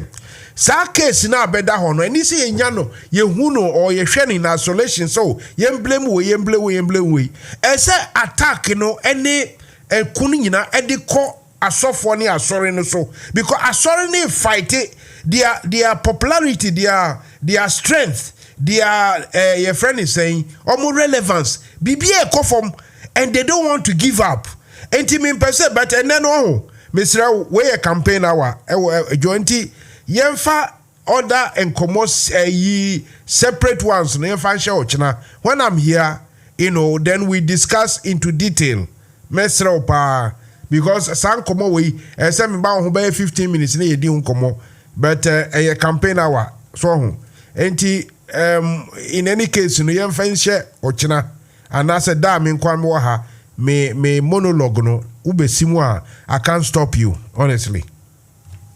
Okay, that's fine. Yo, but that's it. It was a good call, though. That's it.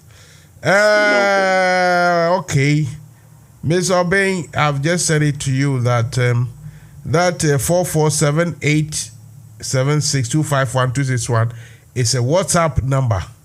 I can use my phone to call you, but I want you to get used to that number. Miss Obey said, call 447876251261 and emudaho amount. And all the telephones are free. So we jina baby and I will baby no person will be joining here. Please don't shy away. Oh London 0281235911 and 07876251261. The same number no day 44 it was what that's 447876 251261. WhatsApp call. You can call us anytime you want. 9:42 doc. We'll be out of bed trust before anyone calls her. Yeah, Mansa Musa, I was saying something about I've got a friend, he's my schoolmate, but he's on the other side. And he was saying that NFM Radio. I would say he's in the government, right? And he was saying something I can't because I don't want to say, but I will manage the information I'm saying. And then he was telling me that he cannot use the word phantom. Cannot phantom what's happening in Ghana. And I said, why? So if I say that, I will lose my position. But how come that the whole president, somebody, you go to somebody's house, you know that the person hasn't been in office. I'm talking about being a minister or whatever for long time, and you just say, "Oh, you are smart." Mansa Musa, somebody has built a house, and when you are talking about build a house, not just an ordinary house, and they say you are smart. So it means we got a leader who is encouraging wrongdoing. You understand? Because a leader, the person said, please don't mention my name, but that's how I feel because we're all Ghanaians. If we destroy it, we destroy it together. I told you about some of the people I speak to, and they privately, Yes, they said, well, look, now that you are president, if you're not there and there's no Ghana, we also want to lead. That's what the person was telling. I was shocked. So some people within the governing party, they feel it. But they are scared because as soon as you say that there's going to be reshuffle, isn't it? The only person who can speak and don't get reshuffle is the finance minister. He doesn't care. He will say whatever he wants to say, and that's it. But any other person, you speak, or probably Gabriel Dakun's non-portfolio prime ministerial position is not going to be reshuffled. So that's how it is, and that's what I wanted to say. You're listening to Mansa Musa, one and the only. The program is Fire Will Burn You. Honestly speaking, the fire is burning and it's burning in the houses. As at now, the fire that is burning in Ghana, the heat, I'm sure, is going to places like Eslausu's apartment. It's going through somebody like Eugene Ahin's mode of abode. Even the vice president, their residencies, all the ministers, somebody like the education minister, Napo, and the rest. Napo, Okay, look. Napo, let me see something here. Let me see something here. Napo, replying to my these things, to my queries and where are we? Okay. Yesterday. Please desist from sending me such propaganda material. Really? By writing that Gabi Ochirakun, the sole negotiator on behalf of Ghana. That was Napo's response. When I said you should try and come and defend on air, I'm not in the business of making lies, and why wait till now to say this? Okay, there's no truth in your hubris. Just say I was being. Yo. Anyway, then there's something I wrote about Mary or something. Atachia responded by saying utmost falsehood. He just said, Opachem Atachia responded, and they are making a falsehood. Na Branabe you are no, and he's not alone in that business. 2617, hello. Hello, Mansa Musa. Yes. Mansa Musa, good evening once again. Let me say a big thank you to my very good friend and comrade, Mr. Abolo, for his excellent delivery. It's always very good, Abolo. We don't call him in the afternoon when people are hungry. Because if you know how the Abolo in everybody's tradition is very, very wholesome, very sweet, very nice. Very special as well. Abolo in Fanti, Abolo in anywhere they do Abolo, and Yas and Papa. That's to Abodo Gunsuneni. Abolo and Chinam. Hey, a family. Anyway, Yanko. Don't laugh. You are on radio. Be serious. Campaign manager, be serious. You are on radio. Don't laugh.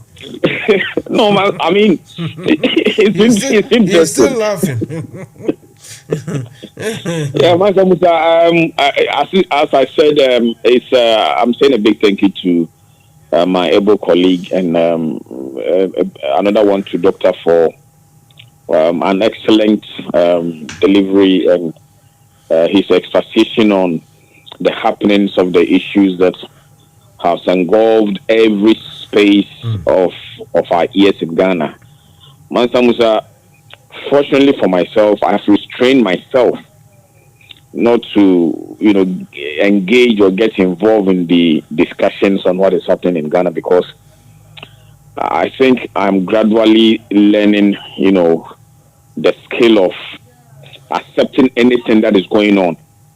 I wouldn't get the heart to even talk about it. When I listened to your monologue, yes, Pentecost. I mean, there was something that I read from Ghana Web that there's an organization that has donated 275 Bibles to Parliament. Yes. And that the speaker was so happy about it.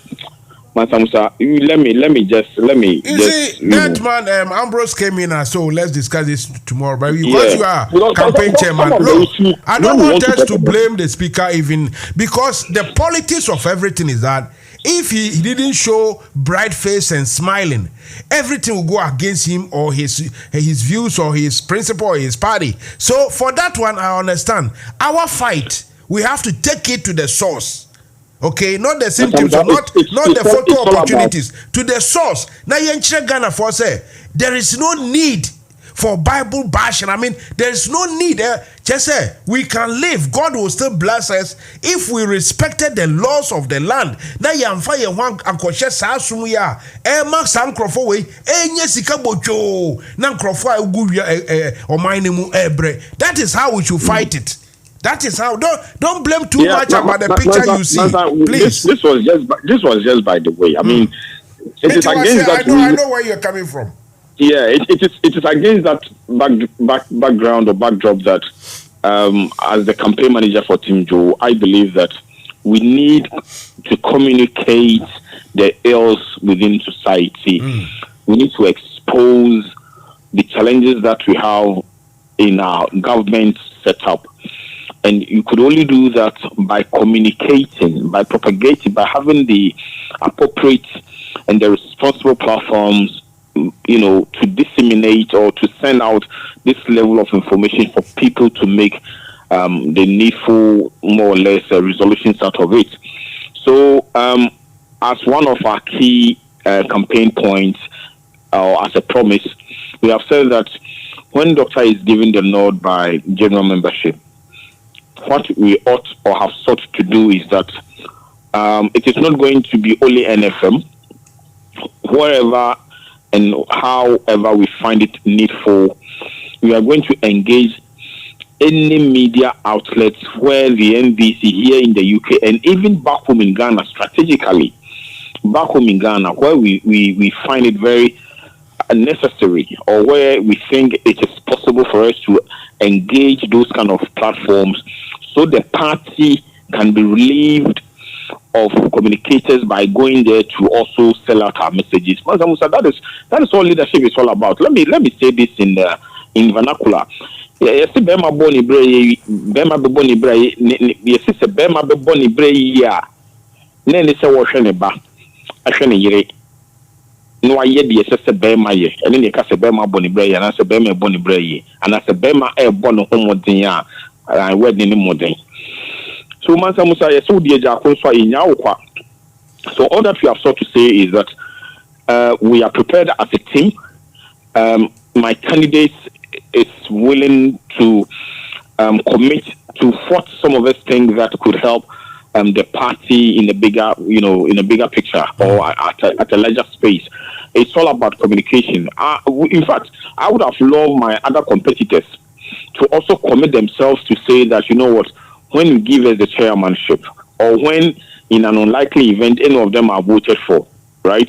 Yes, they will also say that they are going to commit themselves by making sure that NFM becomes the official media platform where they are going to pay for airtime, so that anytime that there are issues, or as a communication group or committee, when we plan and say that, this is the agenda, this is how we want to go, straight away, we are just going to pick up the phone and call NFM because we have the space there. It is not going to be like, business as usual, where 3 years ago, individuals like myself and my able colleagues and fantastic communicators, including some of the executives, pulled out money from our own pockets to come to Mansa Musa and buy airtime. No, we are taking it from the word go and saying that, this is one of the challenges that we have faced as a chapter, and Doctor is willing to relieve that sort of situation of us.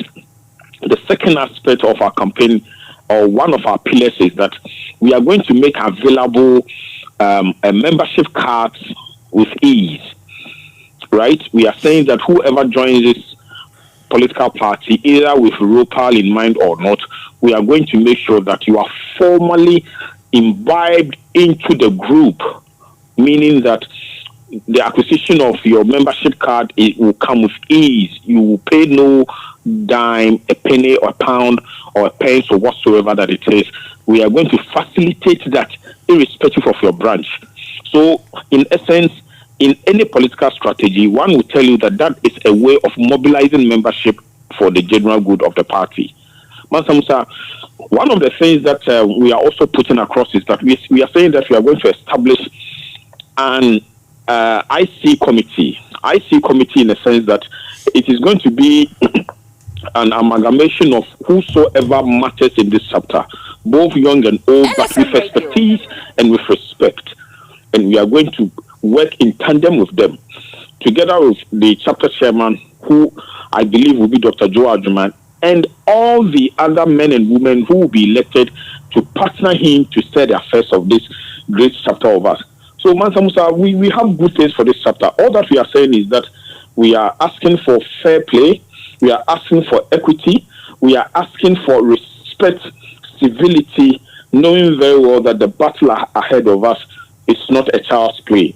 If we want to push Akufo-Addo out, this chapter must play a very pivotal role, and I believe that with Doctor in charge, we are going to have a strategic partnership with the International Relations Department of this party and Greater Accra. When I say Greater Accra, I mean national, to see how best we can put our heels to the shoulder and, more importantly, our best foot forward.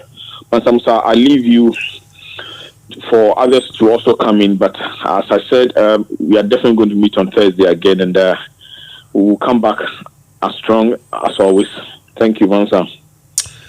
Thank you for leaving me in peace, not in peace, but you have definitely left, or you are leaving me with or in high spirits, high excitement, because your first challenge that you put across, that others should come and proclaim, or to take up the challenge that, hey, if we too will win NFM Radio, then that challenge is music, big music in my ears. And I will say thank you for throwing that gauntlet down for others to see if they can pick it up. Look, thank you very much. It's now 9:55, 9:56. Let's give the last bit of the conferencing to Dr. Joe Ozajman. Joe.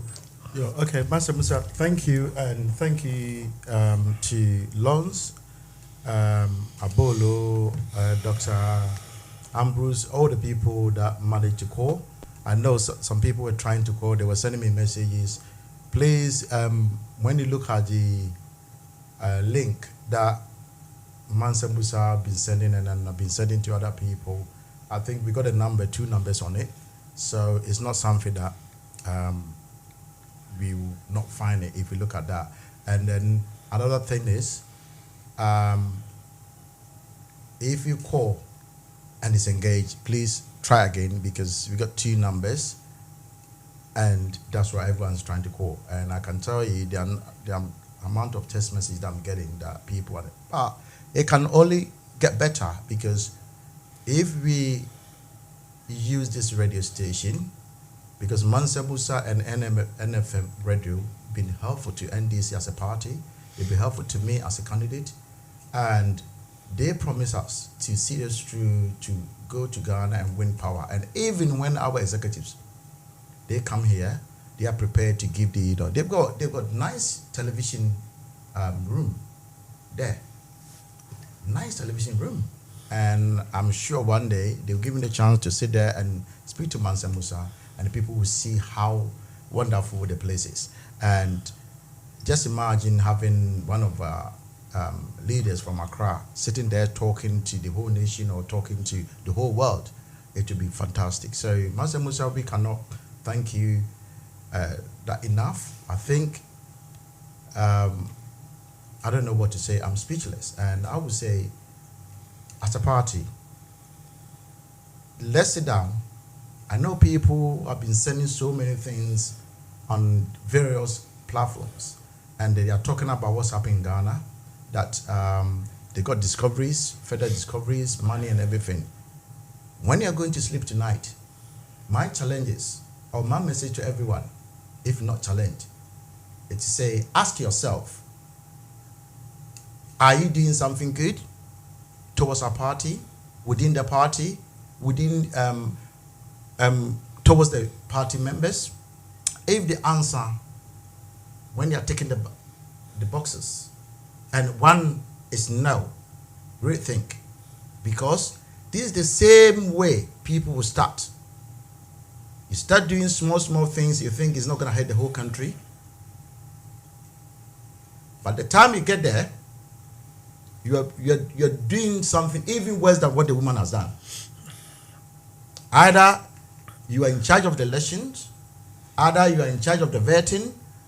Every community, every committee that you are in, my message is, do your best.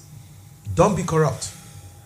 Do your best, because sometimes we normally point our first finger to other people, not knowing that the four fingers are pointing to us. If you know you are involved with any ill doing or any wrongdoing in place, my message tonight and my advice is, refrain from doing that. Refrain from doing that, because the same akraboning in the benyinaye penning boning. Don't say that this is our politics. I'm trying to massage my way around it, corrupt people to get to the power, and you think you can change. No, you cannot change. If you see exams, and then but you do wrongdoing to pass your exams, the same way when you are working, you do something bad.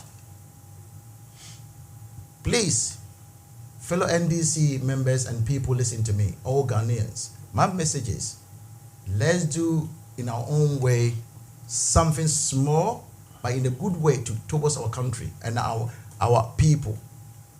And if you can do that, 5 years, 10 years ahead, we'll be singing different song, better than what we see today. Because you think you want to pack people into the register, you want to do something, you know that somebody doesn't qualify. The person, we got requirements where we all have to follow. And you think somebody is your friend, either somebody has bought you a credit card or somebody has bought you something, either taking you to a restaurant or whatever, and you think you're doing a favor. That favor will lead you to what this woman is. I think, and I've got a conviction that now probably the woman is sitting down and thinking that, what did I get it wrong? You don't want to get to that situation before you say something like that. And I also say that to all the people in NDC, UK Island chapter, especially the executives, my message is, let's start thinking about how we're going to help people to get elected. I'm talking about the two pieces that we've got to get elected. How are we planning towards them so that NFM they will Radio. win the general election and go to parliament? And when they get there, that can encourage other people to follow suit. That's my challenge tonight, and that's my message to you tonight. Thank you so much for listening to me tonight. I don't know how to thank you, because you'll be marvelous, you'll be wonderful, and I salute you all. Good night.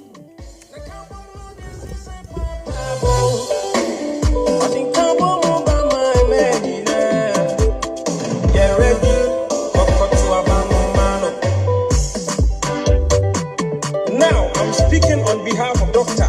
Joe Ajimai. When in my papa, Doctor, I could see a person or the boy.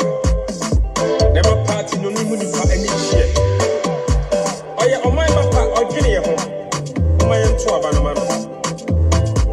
Dr. Joe Ajimai said, or when me kiss yourself. Party in the Benyan own office. My meetings are doing now. After Doctor, I raise the fund. Sikabotu pie more blue. Say on the belt one. Executive members, any departmentals, and some are doctor and preachers or the one at close. Niggas motion, na edge. So I will vote for him. Go and vote for him. Dr. Joe Ajimai on one I play. We gonna vote for Dr. Papa say. I am Dr. Joe Ajimai and go back to Amaro.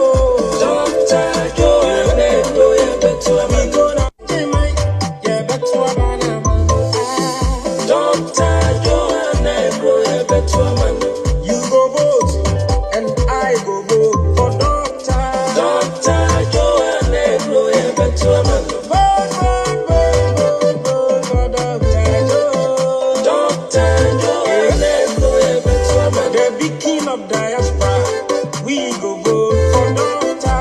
Doctor Joanne oh, Papa Tinu Yedia, and yeah, mistake. Vote for Doctor. Doctor Joanne Dr. Joe Ajimai, man of vision.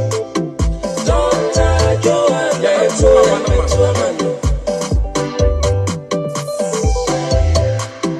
Dr. Joe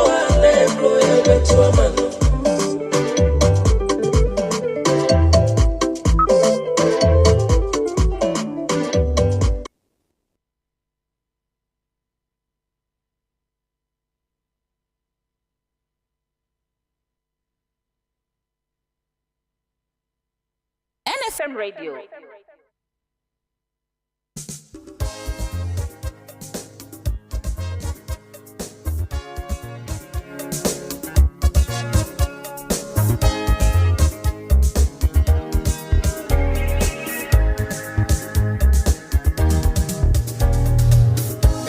Right, so this is where we bring the curtains down. Also, me up from Bano. Mruko's good, my back. Mega baby, oh, this is very Margaret. Hey. So this is where we bring the curtains down. I have to say it again. Thank you all those of you who came in to, you kind of say, fraternize, to come and share the platform and everything. We rose to about 630 something. Okay, now the hundreds are going down. So we rose to about 4,300 something on the radio. We want to go more. We want to reach a stage where at least on the radio we get not less than 10,000. But I know say kakra. As for those of you who are shying away from either YouTube or Facebook, well, I know that you don't sometimes, photogenic in I know very well, Senka, or Barnett, YouTube, na Facebook, and Kabayema, on Kamunya, yes, so on the radio, loads, big numbers. Hopefully, one day there will be big numbers on Facebook and on YouTube as well. Thanks for your participation and everything. And like I say, Enchebiano, Mobeti Enka, on so many issues. Medamunya say, have a good evening. Have a good evening.